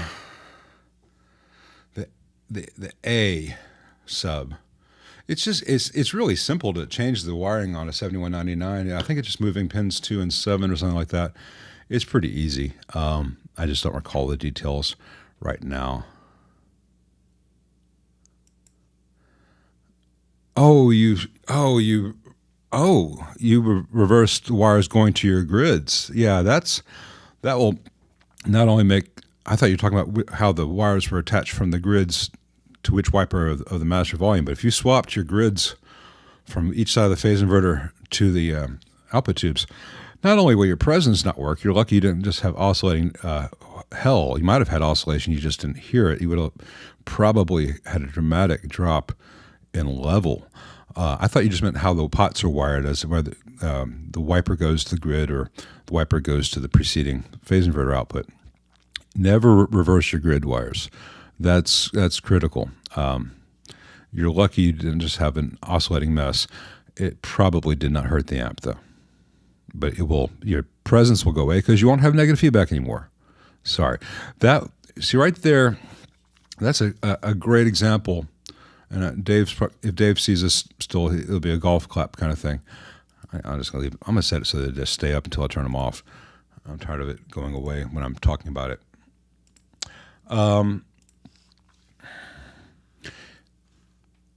Many times, if we have the accurate problem description, and that was finally a much more accurate problem description, a tech can instantly do a diagnostic. But you have to already know enough to make the diagnosis in order to form the question correctly a lot of the times. And so the average player doesn't necessarily know how to describe the problem. So we have kind of situation where, like, okay, from his previous description, I thought he just had the lugs on the pot corrected differently. No, he apparently had switched the grids. So this is I'm not complaining about guitarists, and I'm not criticizing you, Mitch, or anybody. I'm saying that's one of the problems that techs have, is that we're trying to interpret a fairly vague set of descriptions into how our brains actually work when we're viewing these systems. Hey, Ike, welcome to the show. Welcome to the show. What is up? Well, we're just talking, and we're kind of in chiaroscuro day. I could turn off this light and go full Caravaggio. Ooh. But this seems a little less foreboding. Oh man, Benjamin, no one needs a pig nose in this day and age. At its best, you won't even sound like Ralph Macchio.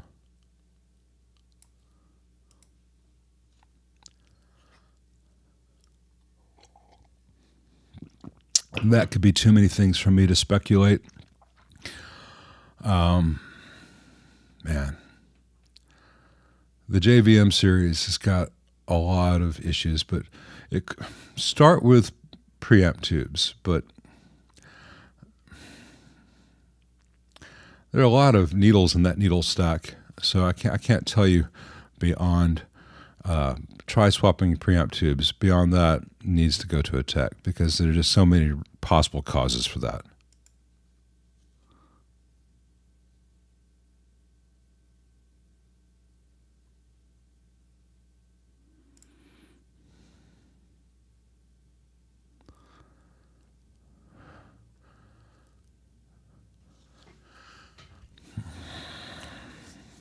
Well, the first thing, and I'm just wondering if this is something you're about to say, that it was me. I don't know who Robot Songs is, though I don't think recently I've had any over $500 jobs out there. I would say, hey, I got the amp back and I still have the problem. I just want to make sure that it's been addressed. If you come in guns blazing, they're going to be defensive, and they might be right to be defensive. I don't know what your problem is. I will say that many times an amp will come in because it has an issue, and I will do $300 worth of work on the amp, and I know that issue has been fixed and is fixed well, and you'll have seen the video if you watch my channel, and anyone would see me find the problem, describe what the problem's cause was, and then here's the solution. And yes, between parts and time to take apart the PCB and put it back, add it up to $300, whatever. And then 2 weeks later, the amp develops a different problem, which might have a similar symptom, and the owner brings it back, and the ticket just says, "Still not fixed."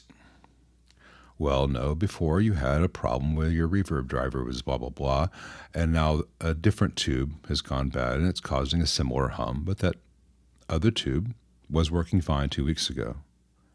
And so it's not that the amp still isn't fixed or that I charged you for nothing.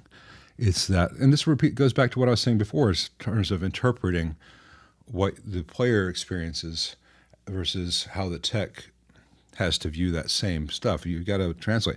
So I don't know what your problem is or whether it's the same problem. So I would contact them and say, hey, I'm trying to make sense of this. I want to know what's going on. This is the problem I'm having. And I see that you just did all these things and you caught me, and I appreciate that, but I'm not sure that the problem's gone. If you do that, they're going to say, God damn, how did I miss something? I want this guy to be happy. I want this amp to work. They're going to be on your team at that point. But if you come in here and say, I paid you $500 and it's blah, blah, blah, blah, blah, it still ain't fixed. And they say, well, actually, motherfucker, you have a bad tube. Here, that's $20 for the tube and $300 for me not to punch you in the face right here in my shop. You know, so be the first guy, not the second guy, and everyone will get farther in this life. Hey, Hanger Zacto, I'm in Memphis. The weather today is untrustworthily lovely. It's about 80 and it's cool. We had a big storm come through yesterday, and I should be out scraping paint and applying Bondo to the porch because the weather's going to get brutally hot again soon.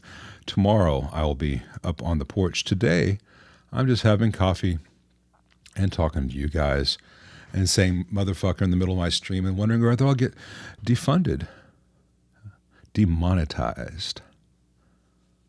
If I say it again, those, let's see.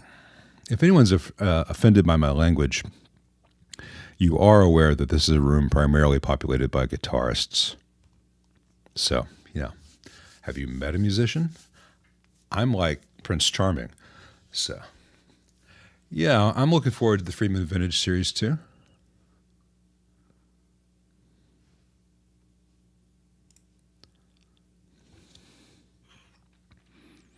Depends on what you need it to do. And do you need 100 watts?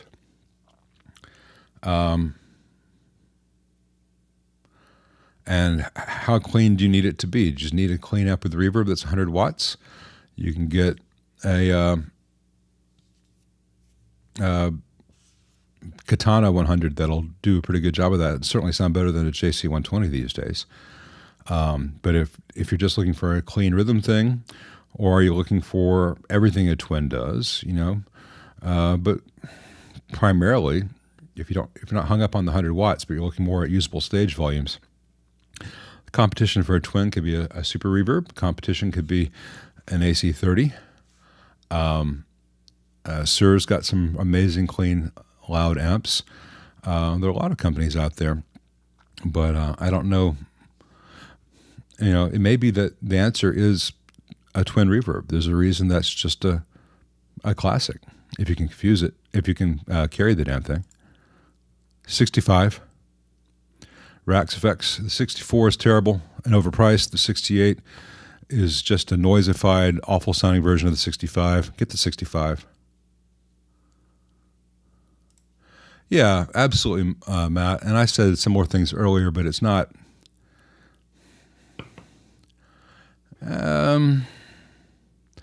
It's not as available typically in Memphis compared to the twins. But yeah, and like I said earlier about Andy Summers, that's a really good sound. And Lifeson with the Town and Country series.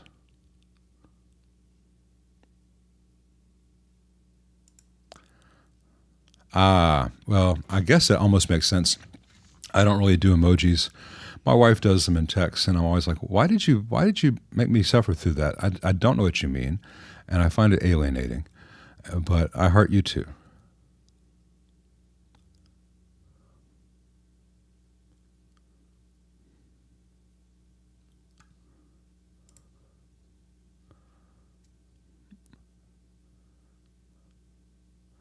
No, well, Basil, I'd be glad to build you an app, but I wouldn't build it from a Stereotone kit.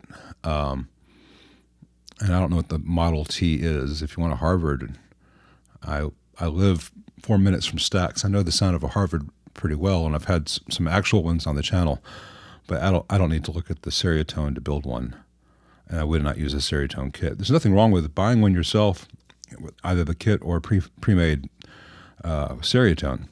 They're good. But if I build one, I want to have control over all aspects of Judgment Day. It depends on what you like the sound of. Do you like home style vanilla or French vanilla? There's not a wrong answer. There's the one that's more right for you.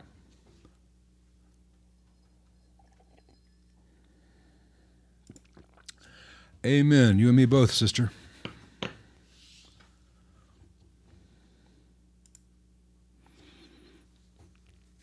The reverb tank originally in that amp was a Belton Accutronics, which was garbage. You want an MOD or preferably a Mojotone. Tube Amp Doctor is also good. Ruby is also okay, and the Surfy tanks are quite nice. But any of those are better than the original Belton Accutronics.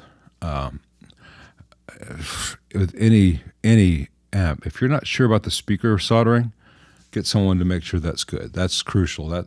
That's your entire thing. If that goes out, you could blow up your amp. And so bad soldering may be okay for a tele tone circuit. It's not something you want to have on an amplifier, especially for a speaker output.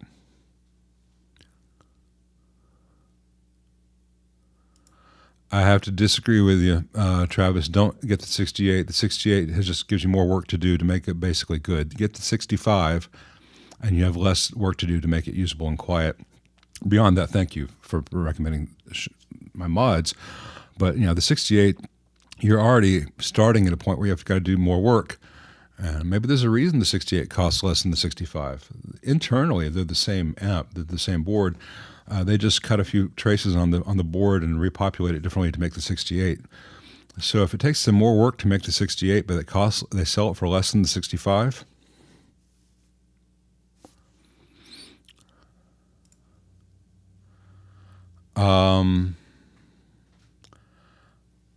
Vintage sound.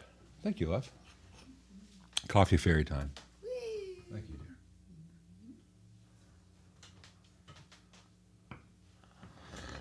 I don't want to get this wrong. Vintage sound, I either have no experience with, or that's the company that I featured in my amps under $1,000 video where I found the reverb listing of the absolute garbage tweed build with seemingly used tubes and a new for-sale amp. And the owner of that company contacted me, unsurprisingly, after that video and tried to read me the riot act and how that was a prototype and he didn't mean to use those pictures and how he never meant for anyone to see that. And I'm like, you put that on reverb. No one put a gun to your head. That's how you presented yourself to the world as an example of your work. And I noticed that nowhere in that defense did you mention your inability to understand how to do grounds or basic solder skill. So if that's the same company that I'm remembering from that reverb listing, I would avoid vintage sound like the plague that they are. But I may be misremembering. It may be a similar name, and your vintage sound, Vintage 15, may be a different company, in which case it may be great. If that's the case, I have no experience with it. But I think it's the same ones.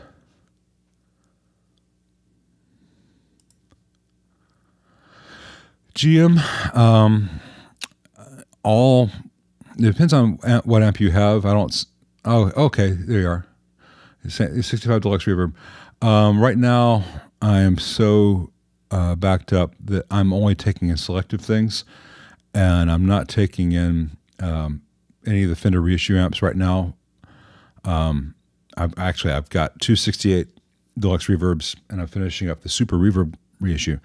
I'm going to be more and more specializing in certain vintage, a little more upmarket amps as I can. You're going to be seeing very few Blues Juniors in future videos.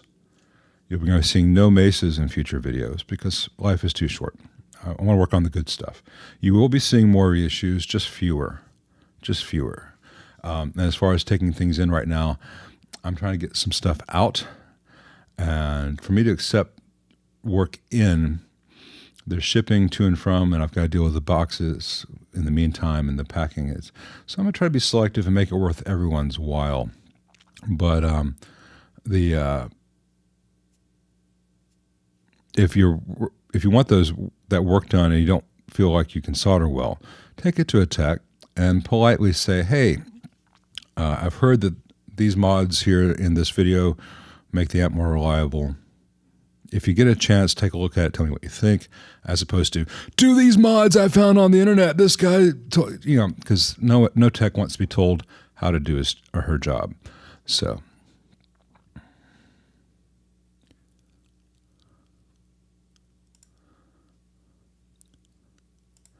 hey, David, 28 Celsius. I have no idea what that is in temperature.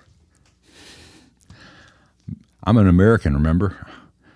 We don't need no science around here. I remember in the early 70s when we were told that we were going to be converting to the metric system any day now, and it was just doctors and drug dealers who did.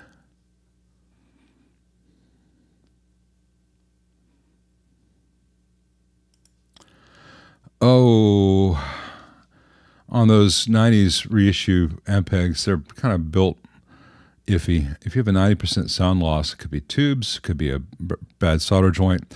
Without having the amp, I can't tell you. The AC4 and the AC10 avoid. They're bad jokes. I get some people mad at me because I'd say the Emperor's not only naked, but he's got pimples on his butt when it comes to AC10 C1.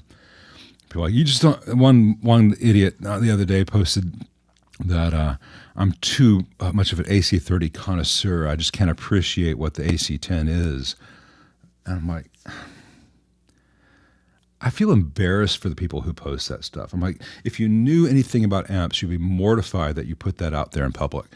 I've looked at the AC10 C1 schematic. I've looked at the actual AC10 C1 in front of me. I know everything in that amp on a level that very few YouTube commenters ever will. It is trying desperately to be an AC30 schematic and failing utterly. It is charmless. It is graceless. It is an insult to the people whose budgets only extend to that price range.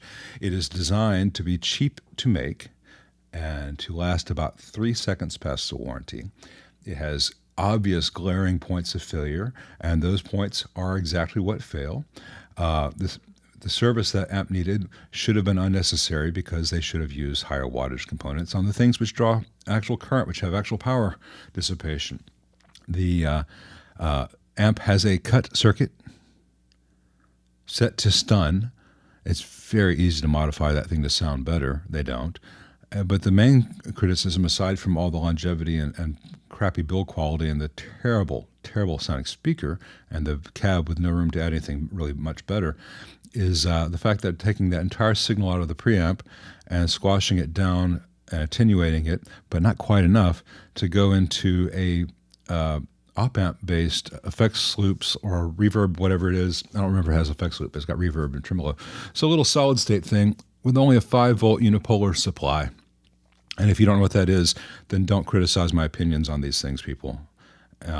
I'm not saying this to any of the guys here right now, but the people watching this afterwards might see this. If you don't know what that means, it means that you're taking a signal swing like this and bring it down to something that can only handle signal swing like this. And they don't quite attenuate enough, so it clips that thing, and the thing just doesn't have any headroom, can't handle that. And then they amplify it back up to a full swing after that. So I have L&D 150 before and then it gets attenuated down to a little op-amp thing, and then gets pumped back up to L&D 150, which is your output. And if they had just skipped the reverb and tremolo in the circuit and just gone L&D here, driving, maybe they could have used it as a phase inverter and skipped a tube stage, whatever. Just get rid of that little 5-volt op-amp supply, or given that op-amp supply some actual headroom with the same plus minus 30 that they use in the 15 and 30. Be a fine sounding amp. Still wouldn't last very long because they built it like shit on purpose. But all it is doing is trying and failing to sound like an AC30 at a much lower wattage. And it just has no headroom, which I've shown. And it's mega bright, which I've shown. And the speakers sound like ass, which I've shown. And people disagree because people love to disagree with snobs. Like I've said before, I'm always about the kid mowing grass, the yard to save up to buy an amp. I'm never with the guy selling the amp to those kids. Which is probably a good time to mention that I have been on, or will be on, depending on how you want to view timey-wiminess. I recorded an episode of a podcast last week, which should be going public in the next couple of days. It was Mason of Vertex Effects invited me on his podcast with him and Brian from Guitar Sanctuary. It was a lot of fun to meet those guys and do that. And it's going to be on Apple Podcasts, and then under their podcast, which is called Chairman of the Board, because they do boards, pedals. And then on the Vertex Effects' YouTube channel in the coming days. So when I have the link and it goes live, I will share that with everyone. So that was a lot of fun. And that's one of the things we talked about. Companies that are taking advantage of that girl doing extra jobs to save up to get the amp that she really wants. When you work hard to get something, especially when it takes a lot of work to just barely able to be afford to get that thing, make sure it's a thing worth buying. And when companies put out crap that just shits on the people who work so hard to buy their products, and then other people defend the company, it blows my fucking mind. We got people out there taking advantage of the people who least can afford that, and other people cheering it on. And I'm not down with that. I never will be. If you don't like that and you don't like me, get the hell off my channel. I don't care. I'm here for the people who actually want to make music. And I know that I'm just yelling at my subscribers now, but people do watch these after they go live. So,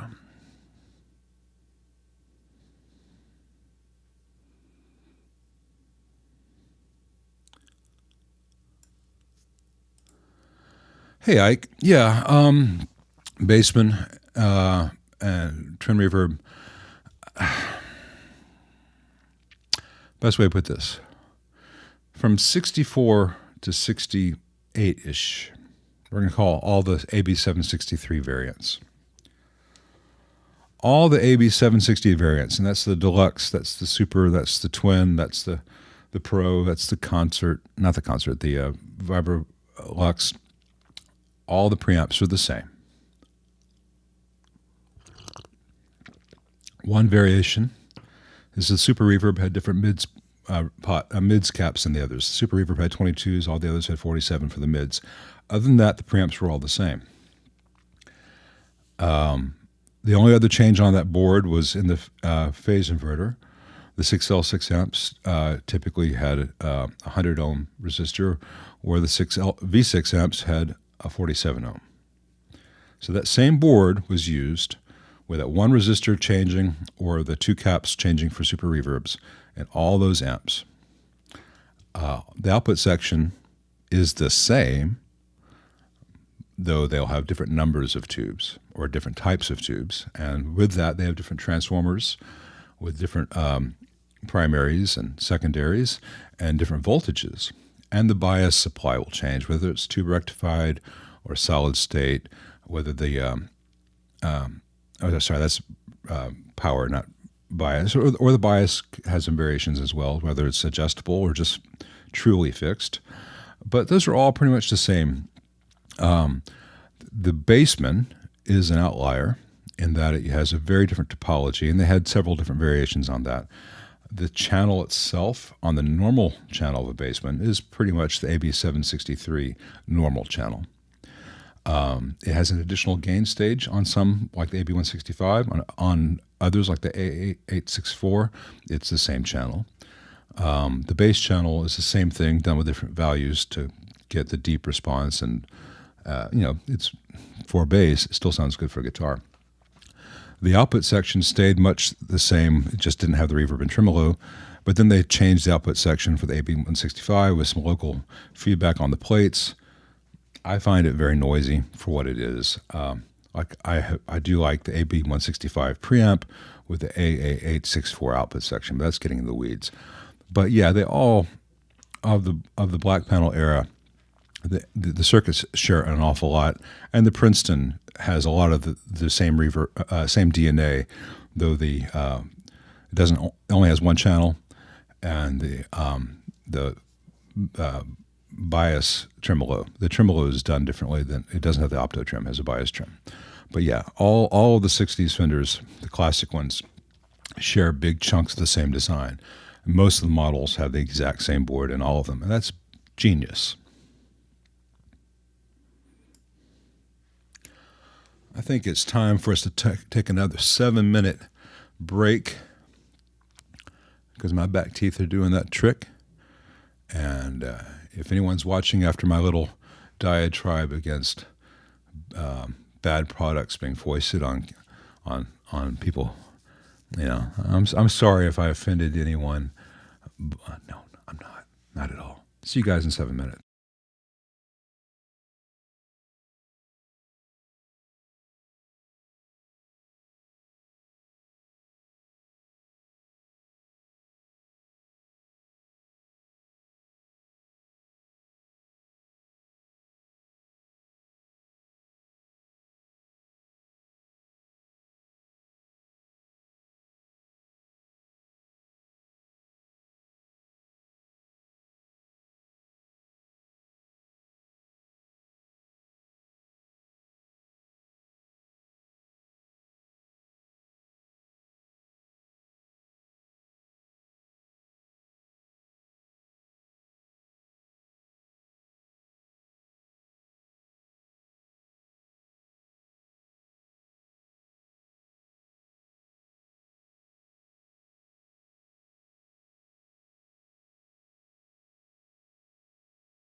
Once again, I'm just going to come back. If anyone is still waiting another 2 minutes, they'll forgive us. I want to get through as many of the questions as I can. Yeah, the Supersonic 22, 13 years old. There are two things probably to look at first. That model has the same flawed low voltage supply as the Hot Rod Deluxe series, where they have some 5-watt Zeners and 5-watt resistors that absolutely char the board. When that happens, they often blow the caps associated with them, and that amp's got some solid state stuff in the effects loop that all the signal goes through. And if that power supply goes out, you're not going to have any signal through that. And then all the IC brand caps in there are notorious for leaking. I've got a Supersonic video or two up. I don't know if it's the 22 or the 60. They're essentially the same. I think it's the 22. Or it might have just been the plain Jane Supersonic. I don't remember. But look at Supersonic on my channel. You'll see where I show those problems and how I solve them. The issue is that can be a $400 repair because it needs an awful lot of work. And if there's excessive heat damage, it takes a lot to undo that. So given the value of a Supersonic used versus putting $400 into it, and then you get back to the original state where it's still buzzy and hummy and noisy, sometimes it's better just to walk into something else. I'm not a big fan of the Supersonic series. They try to do so much so poorly. I think Fender pretty much, the only thing that they make that's really worth having, in my opinion, are the 65 reissue series. The 68s, as I said, they're noisier. The 64s, they're just taking advantage of you. The custom shop Tweed, man, they have so many bad mistakes in those things. Experienced techs laugh at those. And for that price range, you get a Victoria, I guess something good. But I cannot, I'm not sure I'd recommend anyone getting the Supersonic fixed unless that's like your sound. And there are people out there who say that's their sound.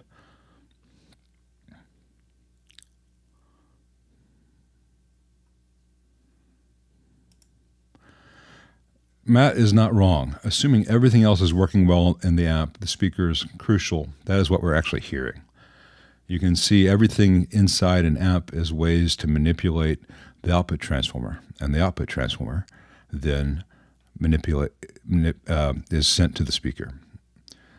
You step back; that's how I view an amp. There's a guitar, the player, the guitar, a bunch of stuff that manipulates the signal going to the output transformer. The output transformer is crucial, but the speaker and the cabinet and the room that it's in, that's a whole other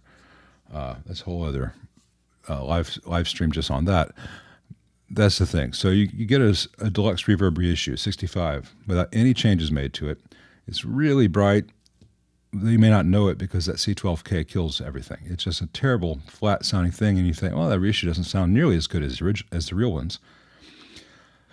Put a good speaker in there, and then you realize how bright the amp is. You remove that 47 picofarad cap, you're like, that's a good sounding amp.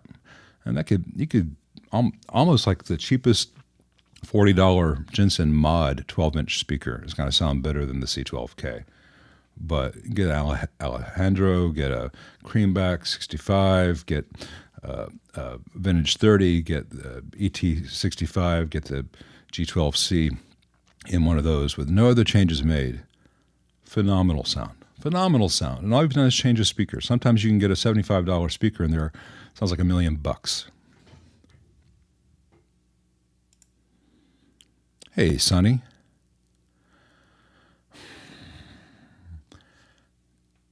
If it wasn't going at all into changed fuses, there are an awful lot of things that could be wrong with a 79 Super Reverb. If you look at my channel, 2-3 weeks ago, I had a 78, 79 Super Reverb up. Full recap, everything. Especially if it still has the original cathode bypass caps. A lot of times techs will recap an amp, they just change out the big filters, the big ones in the doghouse, but they leave all the little white or silver, as a 79, they'd probably be a silver Mallory, cathode bypass caps. And when those go, so does your gain. So without seeing the inside of your amp, I can't help you.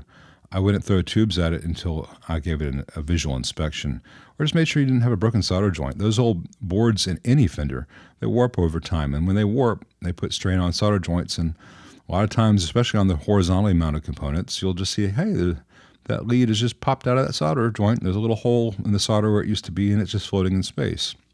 So the fix could be 5 minutes with a soldering iron.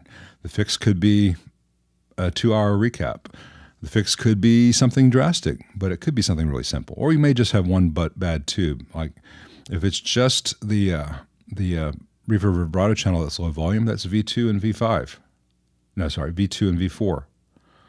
If your normal channel is okay, that's just V1. So swap tubes in V2 and V4. See if your reverb channel comes back. I bet that's going to happen. It has not happened yet. Korg had the new tube thing, but that was not the thing that just goes into a tube socket. Actually, there was a Russian company that was coming out with one that promised to be, a little thing that you plugged into a 12AX7 socket and behaved like a 12AX7. And I think it had L&D 150s and other circuitry inside it. But then COVID happened and the embargo happened, and I've not seen anything about that since. So I don't know whether that's still a going concern. But obviously, that has to be on the horizon because we have all these amps out here which need tubes, and a relatively finite supply of tubes now and for the foreseeable future, and eventually there will be no more tubes. And so someone is going to come up with a way to say, all right, pop this in there, solid state, drop-in replacement, don't think twice. Hey, a little switch, you can have the SRV setting or the Jimmy setting, whatever, people will come up with all kinds of ways to part you with your cash. But some of them might accidentally sound good in the process. I would love to develop that myself, but I don't have the means or the funding. That would require a big investment to get started. It would also require someone who is much more advanced in their electronic knowledge than I am. I'm good at this technology, but the technology we're dealing with is 40s through 70s. There have been some big changes. I can make any app that you ever see on my channel. I can't make an iPhone. Somewhere between the two is what we're talking about for the emulation plugin things. Don't even joke about that, man. Don't even joke about that.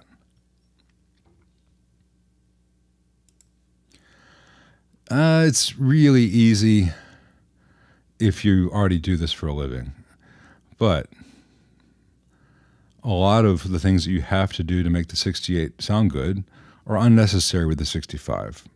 So if you have a 68, yeah, do it. But if you're going to buy the 65. Make your life easier.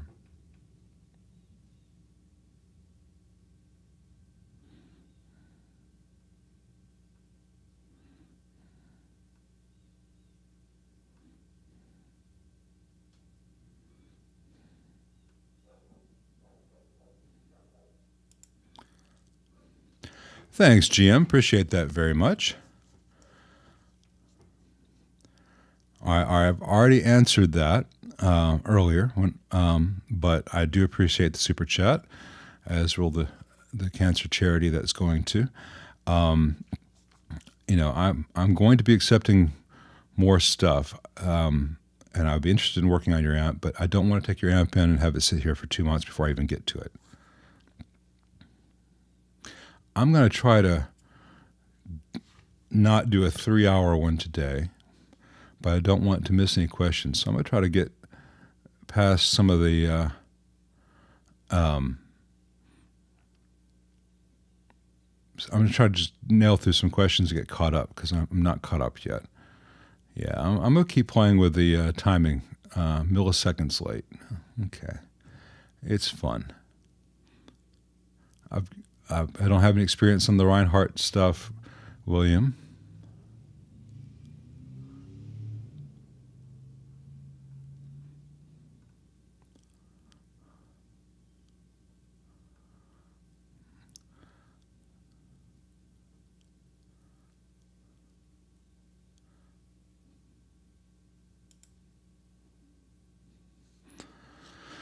Never, ever buy a Valvetech Hayseed 15 or Hayseed 30.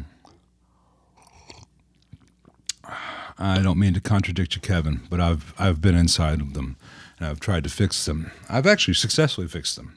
Took an awful lot of work, and at the end of it, it still said Hayseed. The guy treats ground as ground. He had a whole bunch of terminal strips that were just riveted to the chassis, and he would just use each little ground tag on those terminal strips as ground. But the rivets were not tight. So some of the grounds were okay, some of the grounds weren't. Had tons of ground loops. And I had to deconnect most of those grounds and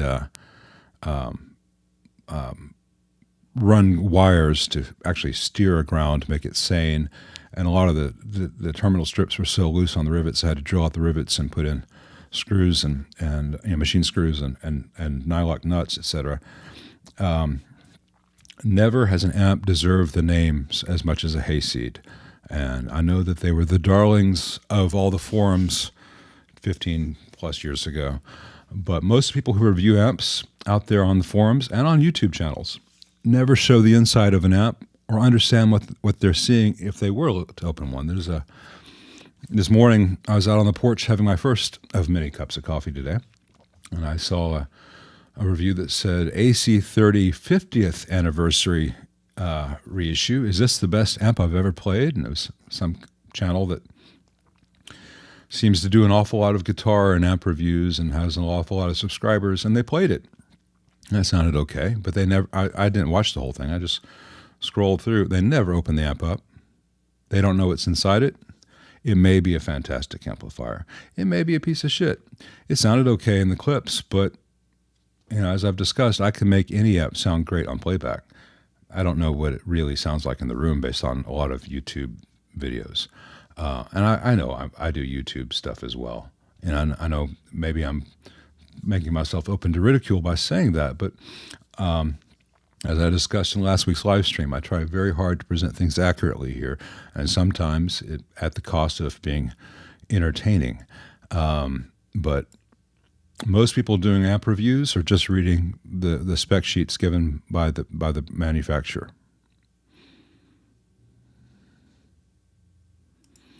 Tweed is a special case, and I prefer J-tapers and tweeds, but man, I would argue with you if we were in person, and I would convince you that you are incorrect, because I have done all those changes. Unless you need to be really loud, really fast, and have no control over the lower volume stuff,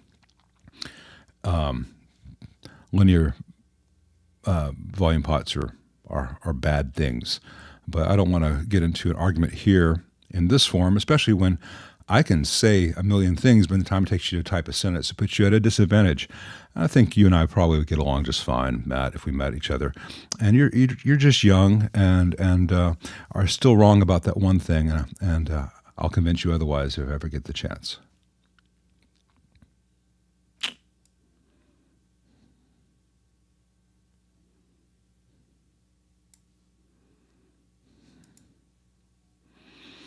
Line conditioners don't work very well. The average line conditioner is just a little 30-cent capacitor inside the power strip, and they present that to you as conditioning.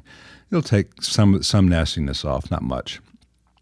A true power conditioner costs thousands, and as a result, it's not in most people's budget. If you're talking about your home here, at the very least, go to the hardware store, get one of those wall outlet testers, make sure that the hot's where hot should be, neutral's where neutral should be, and the ground is good. Beyond that, which is like level 1 of basic safety, the next issue is what's on what leg of the house. And I don't want to go too far down this rabbit hole, but if you're plugging into an outlet for your guitar and it's on the same leg as your refrigerator, every time that refrigerator compressor kicks in, you can have spikes of noise on your line that you'll hear through your amp. And only a very expensive power regulator would actually filter that out. Much better to say, well, that socket's noisy because it was wired by an idiot. Let me go to to another socket and find a socket where that's not happening. But home electricians aren't always trying to worry about what's quiet for us, because most people never hear this stuff. Every YouTube video channel out there has got RGB lights. A lot of times they change color and they have little remote controls for that. I don't do that. I tried that once. It wasn't an expensive big LED RGB light like you see here behind me. These are lovely.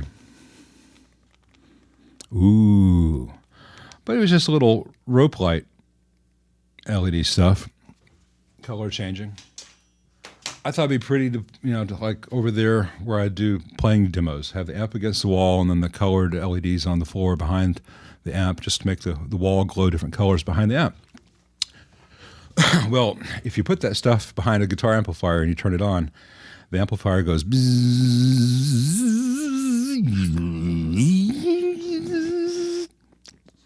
Most people never hear that stuff because they're not actually using audio with it. And the same principle goes to house wiring. So there's safety and there's safety code. Beyond that, most electricians aren't aware of these things.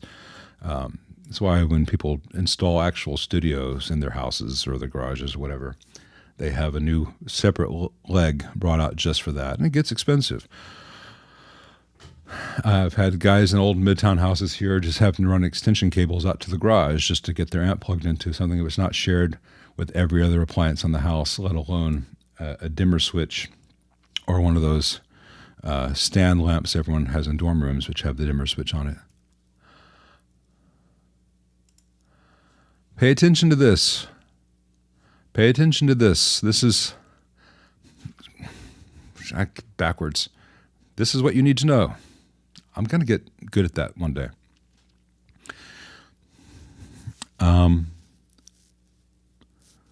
Yeah, I've got experience with bad cats. They're okay. I think Matchless is better. Top Hat's much better.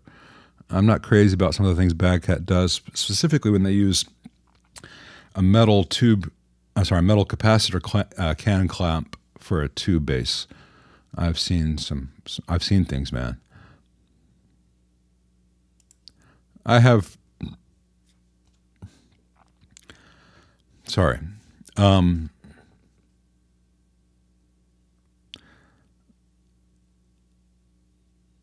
That's nuts.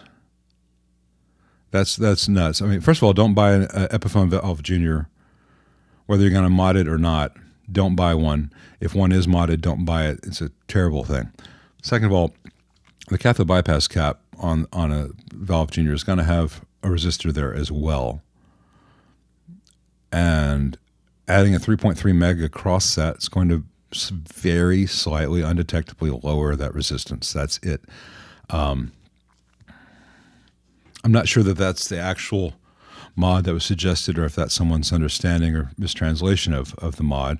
Maybe they mean a 3.3 meg between the grid and ground, but from the cathode to ground, that they are going to have a resistor between cathode and ground, and adding, say it's a 1.5K or 2K, whatever, adding a 3.3 meg in parallel with that's not going to do much at all.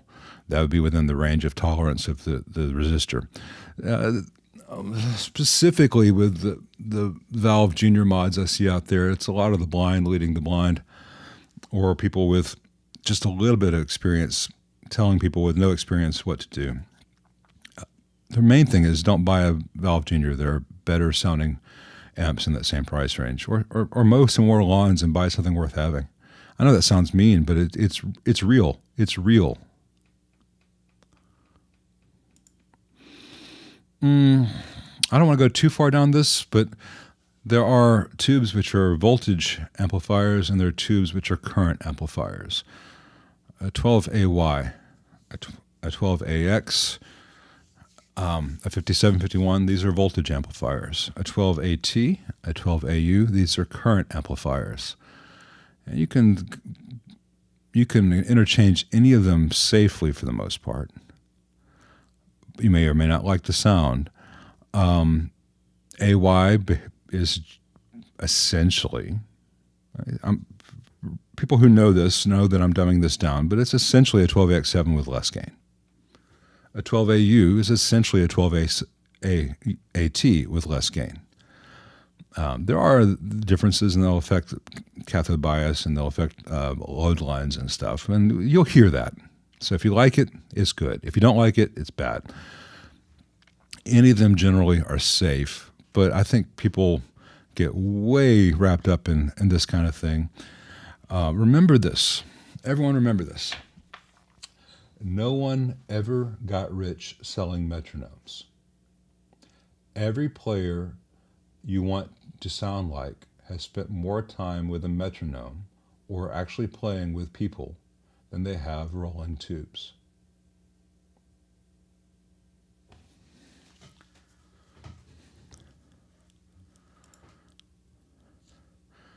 Awesome. Oh, they're playing with Bob? I'm going to have to get Steve to get me something to Bob. Send him a message. I love Husker Du. I like the Hold Steady quite a bit as well, but Husker Du is, Husker Du and Pixies and REM. Those are some of my building blocks as a person. Yeah, so I'll talk to Steve about that.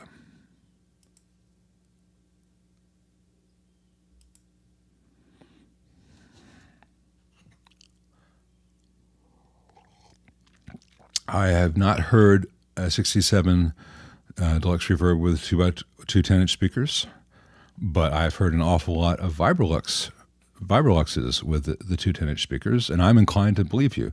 It's a different sound, probably going to have a little more fuller low end because the cabinet would have to be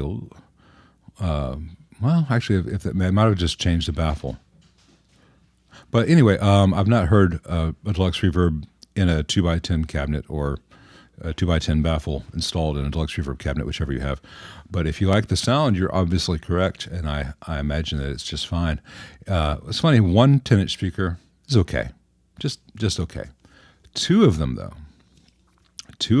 you have a mini super, and that sounds great. Hey, James, how's the Sky King? I'm going to be opening it up tonight or tomorrow. I've had so many amps in front of it. James owns that Sky King that was on the channel a while back where the rectifier was arcing. And he got it back, and it started happening again, and he brought it back in. And I'm about to dive in and see if the arcing jumped over the cuts I made in the traces, or whether the arcing's on the other side of the board, and how expensive this is going to be. And it makes me furious with Tone King that any amp that new and that expensive should have such a basic amp 101 dumb thing happening. So I am bracing myself to discover what's in there. When you dropped it off at Martin, I had thrown out my back and was unable to pick up a Princeton for a while, let alone your amp. So it was about 2 weeks before I even got it home. Sorry. And that back injury threw me behind on everything because, unfortunately, I couldn't pick up anything heavier than a Princeton, and I didn't have any Princetons to work on at the time. So, but I am back and playing catch-up. And part of me is looking forward to getting back into your Sky King, and part of me is dreading it because what new fresh hell will we discover?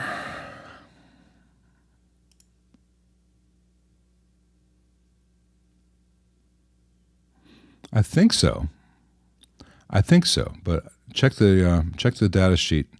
I know that Hammond has a replacement drop-in for that transformer, and it'll be on the Hammond spec sheet.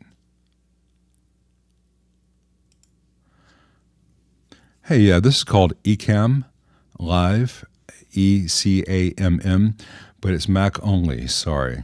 So you have to come to the dark side. Oh, hell. Let's go fully to the dark side. Ooh. Dark side is calling. Nothing is real.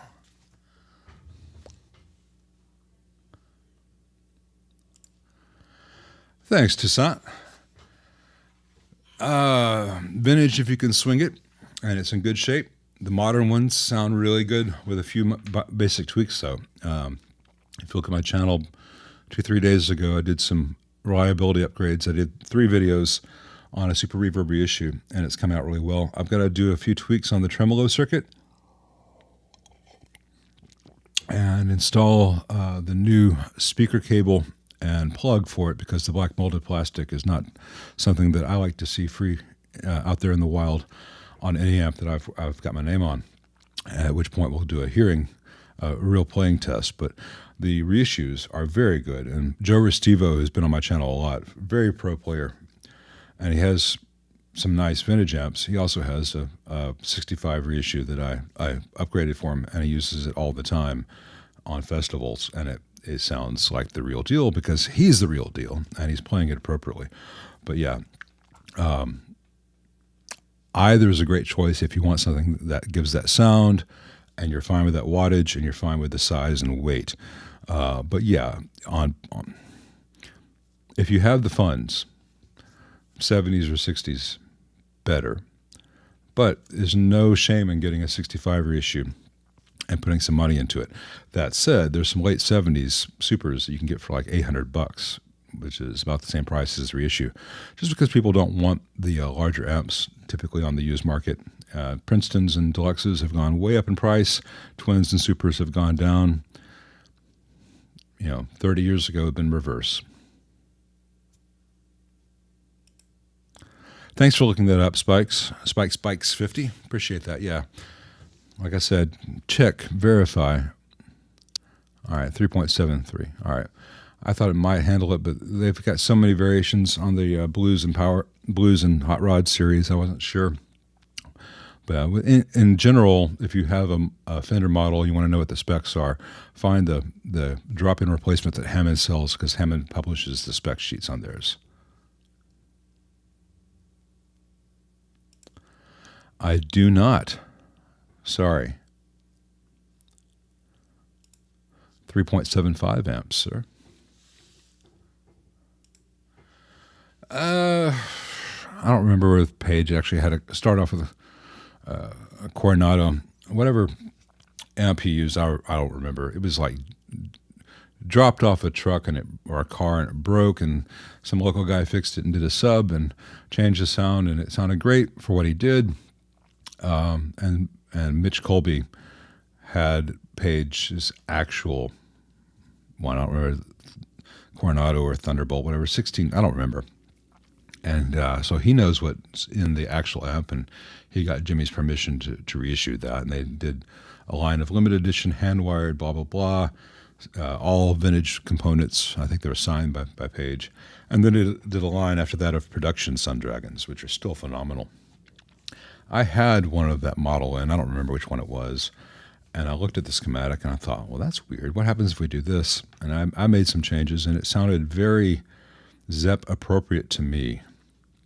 I don't know whether I made the same changes or a similar change just because, hey, there's a weird thing happening in the circuit. What happens if I make it sane? Or whether it's just totally two different things that get to the same place. But they're basically good if fragilely built amps. The Sun Dragons aren't going to have the fragile build.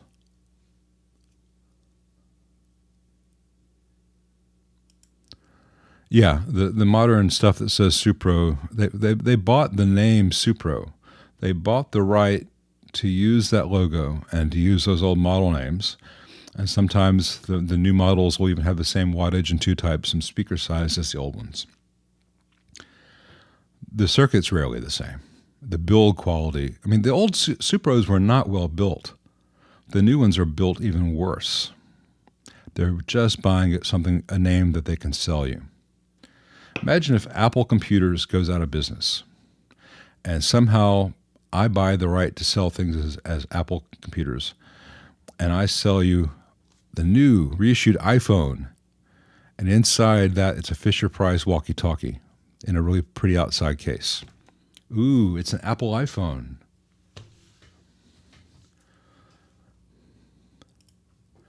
Thanks, Zach. It's actually the same lighting that you've seen in the last, 3 or 4 months worth of videos. It's just I've been learning how to use my camera better, which takes advantage of the light. Lighting is one thing, and the camera is another. And the little gray cells, that was the sticking point. I had to, a lot of that week and a half when my back was out and I could not get any of this work done, I spent learning as much about cameras and cinematography and color science and how things work as I could. And it's beginning to pay off. I don't know if anyone cares or noticed, but the videos I did yesterday, I think, are the best looking bench videos I've done yet. I've had some good looking videos in the past, even stuff I've done with the phone, but the saturation will always be a little bit weird. And like everything looks good, but man, those orange drops are like orange. I still, the trouble is focal length with light. I may have to go get like I may need to get some 50 millimeter prime lenses and then get some ND filters so I can get a depth of field that I want at the same time as having enough light. Anyway, I don't want to get too far into it, but it's like I wanted to do what I already do better, and now I'm getting this whole other thing I've got to learn, and I find myself interested in it. And so it's like, okay, I got another weird, expensive hobby that no one cares about. I can talk about that too. Oh, that's weird. But, if I talk about guitars and amps, you guys love to hear that. If I talk about lighting and cameras, about 3 of you would care. But to me, they're both interesting. Hey, Martin, I think that's great. Just remember it's mid-70s, so it's 45 years old ish. The caps in there are designed to last 15, 20 years. It's been longer than that. It may need some work at some point, but if it's still sounding great, that's fantastic. Just make sure that I would have a tech at least look at it, make sure that nothing looks like it's about to explode, because it's not like caps always give a warning sign. Sometimes they do, but sometimes they're like everything was great and the amp was sounding better than ever, and all of a sudden smoke and flames started coming out of it, and then you got all kinds of black residue everywhere. It takes forever to clean off. Oh, if that question had been asked earlier in the chat, I would answer it, but that's like a 15 minute plus answer, and I need to wrap this up because my wife and I have plans tonight, and I've got to go do stuff. In general, it's fine if it's done well. If it's done poorly, it's horrible. Come back to the next live stream and ask that earlier in the broadcast if you can. Broadcast. I said that because it says removed from broadcast. That word was in my mind. I don't think of this as a broadcast. But ask that towards the beginning of one of these live streams, and we'll go into it. But I need to wrap this up, and I want to make sure I get through all the questions I can do in this time. Hey, Just Right in Maine. Shoot me an email, and we will make that happen. I'd be glad to. Like I said earlier, and this is going to sound terrible, I'm going to be accepting work, but I'm going to be very selective. So a Friedman, sure. I've got a guy I'm talking to about some old Voxes and stuff. I'm not going to be taking Blues Juniors. I'm not going to be taking Mesas. I'm going to be doing the stuff that I really, really like, and the Friedman's certainly on that wavelength.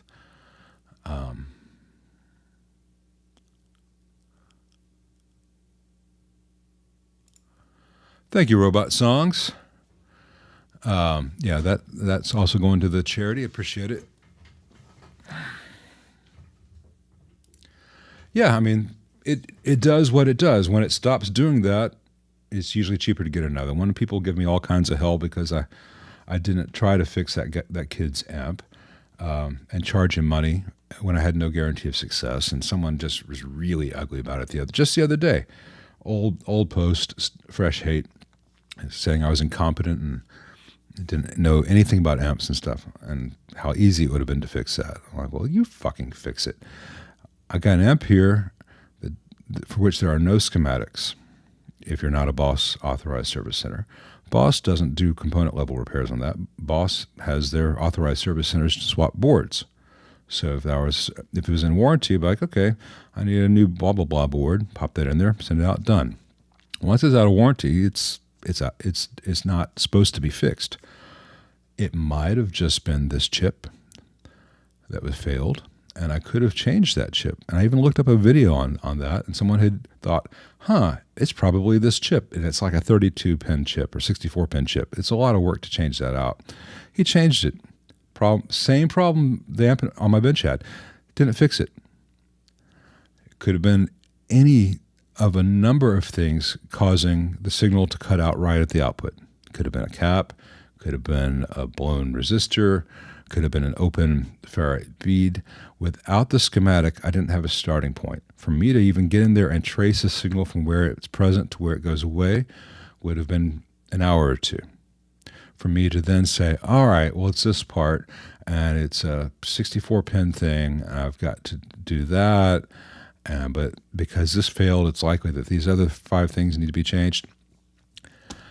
That could have been a 3-hour repair regardless of parts, just to prove that I could fix it. 3 hours at my hourly rate, that's $240. You can buy another one for $250. So that's what I did. I sent it home to the kid and said, hey, you can use this with headphones, you can use this with USB out. It still works as a preamp. It's no longer a full amplifier. And I didn't charge you. Go buy another one if you really need it. But end of life happens at that price point.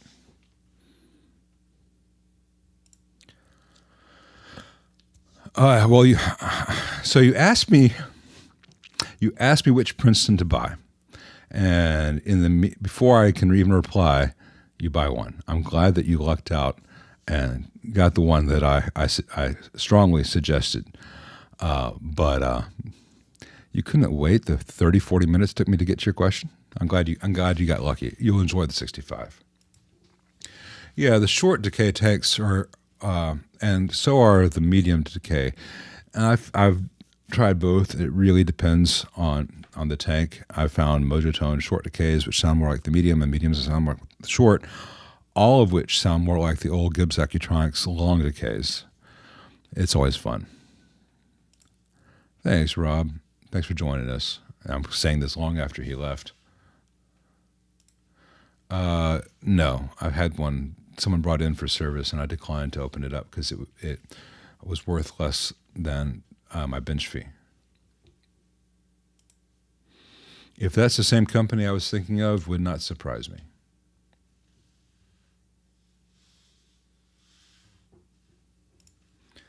You know it, brother. Absolutely, it's worthwhile. I wouldn't do them if it wasn't worthwhile. If you don't do it, well, yeah, you're going to have a mids response that's different from the JMI. You're going to have less gain on the normal channel than it's capable of having, and it's going to be a little bit brighter. You're going to have potentially more problematic tube life on the EL84s. Now, are you talking about my mods that you've seen me do on C2s, or are you talking about my mods that are published out there on the forums for the CC2? Because don't do the CC2 mods to a C2. They're different. There's some other things I do on the C2 that I'm not sure that I've shared. I do. One of the differences between the C2 and the vintage ones is the C2 uses what's called a ladder topology for the filtering, which is what you see in a Fender or Marshall, whereas the old JMIs use a tree branch filtering topology. I changed that, and I also changed some secret squirrel stuff in the op-amp section to keep unity gain throughout that, but that's not anything I've ever published. Most of my mods on the C2 are just reliability, making the top boost circuit behave like the actual top boost circuit, and giving the normal circuit some grunt, some grit, and that's what I showed. And then the output tube, some screen grid increases. That's what I showed on that one with tone hang with Steve, I think I called it. So those are the base level. That's for the 15 and the 30. At some point, I am Nikki and her friend are going to see Barbie tomorrow. I may go see Oppenheimer at the same time, though I think Nikki would like Oppenheimer a lot as well. So we'll probably do that as a date night, maybe next weekend in IMAX. 3.5 hours is a long time to not have coffee.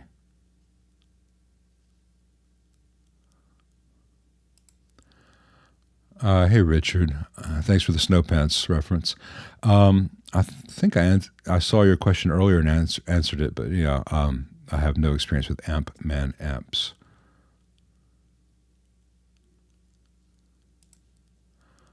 What? I was just defending those with low budgets. I'm not criticizing people for having low budgets. I'm saying I don't like it when people sell people with low budgets absolute crap. It's a ripoff. Yeah. People hear all kinds of stuff. People, what's the best way to put it? There are people who will just stand on their head and deliberately take everything I say wrong just to be ugly in public. It's weird to me. They deliberately misunderstand things, and they're very argumentative, and it's a false equality of opinion on the internet. And I understand that. I'm gotcha. No, I'm not going to be taking in bad, inexpensive amps. I don't want to work on Blues Juniors. They're bad. I'll work on AC-15 C1s and they're inexpensive but good. Both those amps cost the same new. I'm not going to be working on garbage. I don't want to work on garbage, and I am in a position now where I can say I shall not work on garbage anymore. I may, if opportunity presents, say, hey, here's this new amp that you need to know about because it's really good, or here's this new amp that you need to know about because it's really not. But I just don't want to do the Blues Junior thing. It's like changing tires. And, it's changing tires on cars where the factory puts nails in them before they leave the line. I get tired of that. And I hate Mesas. For the same reason that I hate companies that take advantage of people with a lot of budget. No one is wealthy enough to buy a Mesa the way you buy a bag of chips. Mesas are taking advantage of everyone the same way Supro takes advantage of those with a low budget. They're just terrible.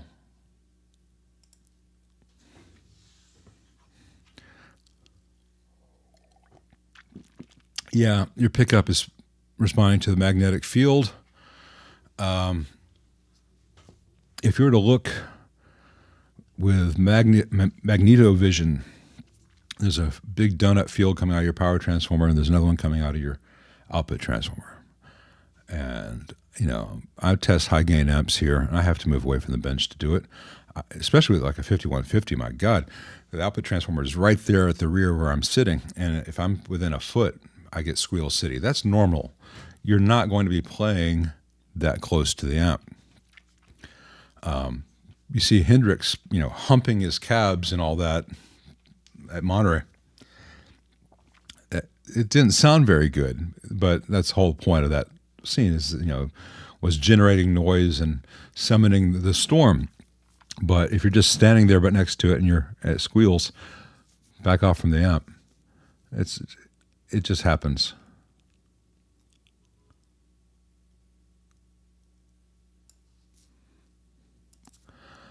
First, last, thank you for the question. I just want you to know that that's not enough for me to give you any kind of usable answer. I could say, no problem. Get a Sir Ombre. All that's there. Might be too loud for you, might be too expensive for you. I could say, get a Swart. A little 5 watt with reverb. It'll do all that stuff and it's quiet. It's really expensive. It may not be loud enough for gigs. Get the ACC1. It'll do all that stuff, but it may be too heavy for you. I need more information to be able to give you a better answer. There are a lot of good amps out there. That is not one of them. Fender Excelsors, I'm sorry to argue with you, Dr. Russ, there, but I've had those come in. They're amazingly poorly built. And the only thing that's good about them is it's almost a 5E3 circuit, but you have to make some big changes to make it sound better than that. I don't know why people love the Excelsior. Excelsior! I disagree based on a lot of experience with that model.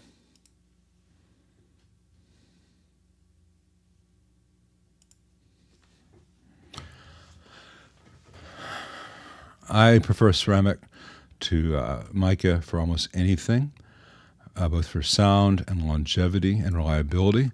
But micas can be good as long as you don't buy the ones that just say SM. Spend for the ones that say CDE, or even the ones that say Sozo, whatever. Yeah, you can get the originals for not that much, as I said earlier, but the reissues aren't bad. It depends on where you live. If you live in a city where you can go try out a 76 Twin in person, that's great. If you live in the middle of Montana and you don't have any option, but you can order a reissue from the same price from a place with a good return policy, especially with free shipping, there's nothing wrong with the reissue. It's just not quite as good, and never can be quite as good as the real deal. But the real deals often need $200 to $400 worth of work, even if they don't need any new tubes. So bear all that in mind. Thanks, Mitch. Glad I could help you with your Marshall. And I'm glad that was the only problem you had with the negative feedback thing, because you could have discovered what we mean by motorboating.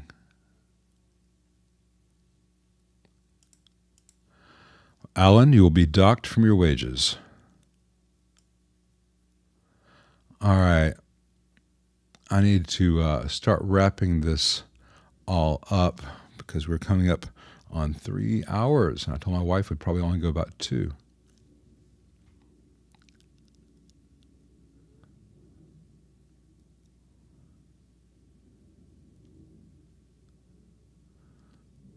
I may never catch up to all the questions.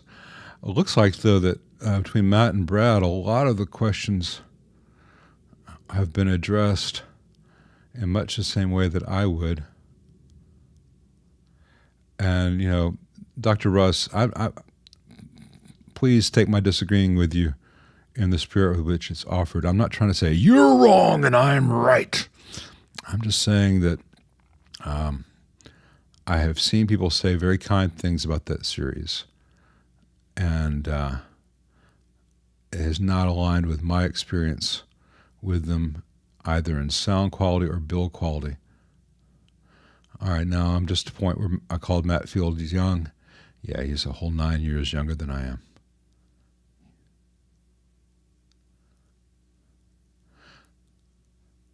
Matt, there's nothing wrong with gay leprechauns.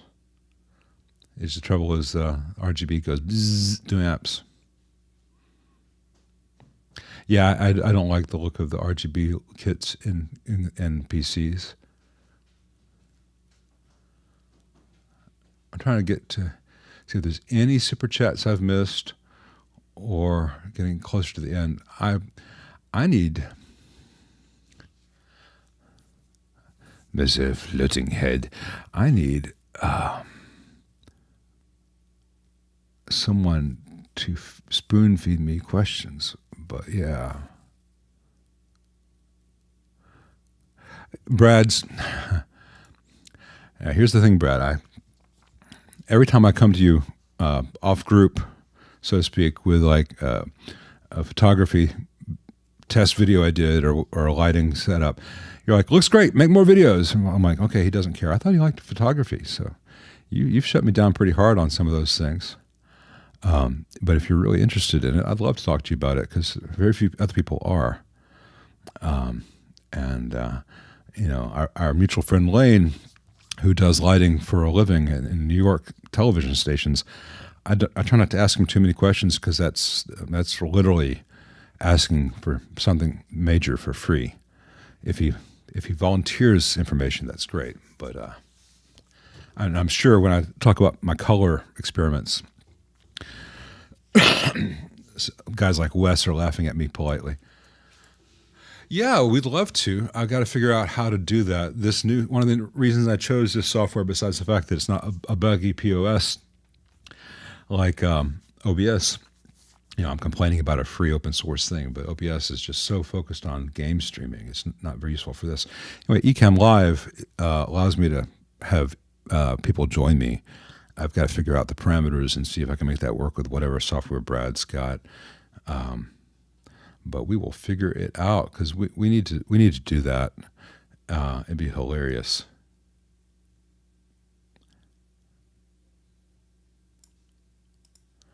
Currently on my board, right now the only thing on my pedal board is a volume pedal. I don't hook up the effects very often. I've got effects here. I was going to put my board together, and I just haven't got around to it. I use a volume pedal occasionally for these videos. I use a tuner an awful lot. I've got a good pedal tuner, and I've got this little tuner that clips on, works fine. Just so I'm not out of tune for you guys. I don't know. Maybe someday I'll finish the pedal board. I just typically just play straight into the amps. Well, that actually is annoying. That is very annoying because I can't please everyone.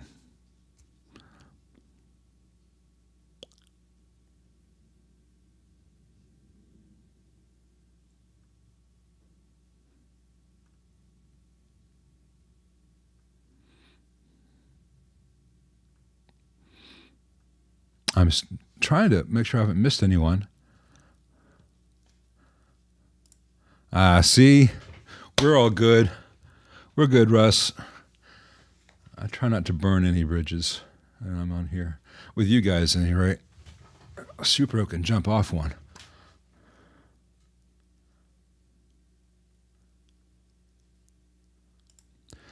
Here's the thing about Mike Campbell and his Excelsior. Last time I saw one of his premiere behind-the-scenes things, he was running it at like 1.5 or 2. And if you're playing in in-ears and wedges with the Clare Brothers sound system that he was using back when he was playing with Tom Petty, yeah, you could use any amp at 1.5 or 2, and the very subtle variations when it's happening in your monitors can be cool. If you're actually trying to make the thing work at usable levels without that whole elaborate you've got a $750,000 PA amplifying a $300 cheap amp being played by one of the great guitarists of our time. The Excelsior is not the most important part of that recipe. Someone gave it to him, and he got a sound out of it. He thought, it looks funky, I'll take it on tour. And you know what happens to Mike Campbell if his Excelsior dies? Hey, Fender, man, yeah, send me another 10 of those. Cool. But if you are saving up to buy one and it goes wrong, it's a very different thing.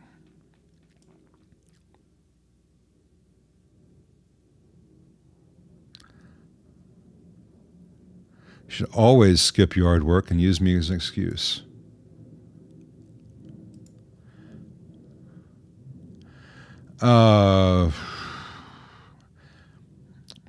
Could be a lot of things, Johnny. Even go back to the same input and the level of wine changes at random. I would imagine that you've got possibly a bad ground or a ground loop somewhere, but it could be a bad tube, could have a lot of stuff going on, and I can't diagnose it more than that without more specific information. At certain things, sure, but at other things, the Runt 50 is better than a 68 Super Reverb. They are very different devices. I don't know. You have to talk to Dave about that. He was here earlier, but I do not know. Thanks, Ace Cyprium. I do it all the time. I just don't get paid directly for it. If anyone out there watches one of these and needs a new inner world guy, I'd be very interested. Right now, I have very reasonable rates.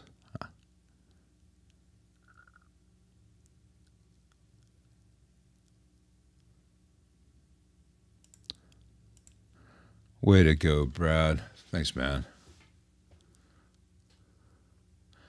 All right, we are finally caught up, and I think this is a good place to stop. Just over 3 hours. So once again, before everyone goes, like Brad said, it was nice of you, Brad. If you would please give me a like, it does help YouTube say, hey, guitarists like this.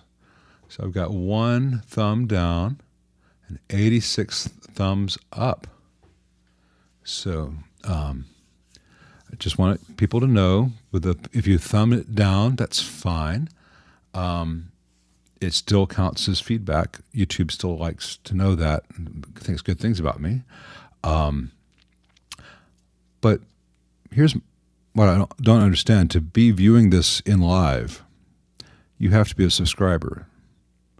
Why would you thumb down a live something that you're subscribed to where it's live and free and the guy answers questions even if there's not a super chat? I don't particularly care either way. I'm not getting my feelings hurt. It's just strange. Sonny,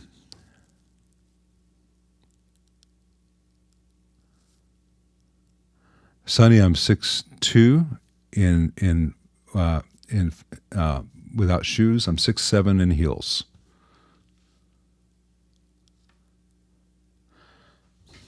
All right. Well, anyone who I have thumbed things down by mistake, but I usually catch it and then unthumb down it. But thank you, Russ. Yeah. Up next, the new one from the Pink Floyd. All right. Gotta go. Everyone have a wonderful weekend. Go do something productive, but not yard work. See you guys.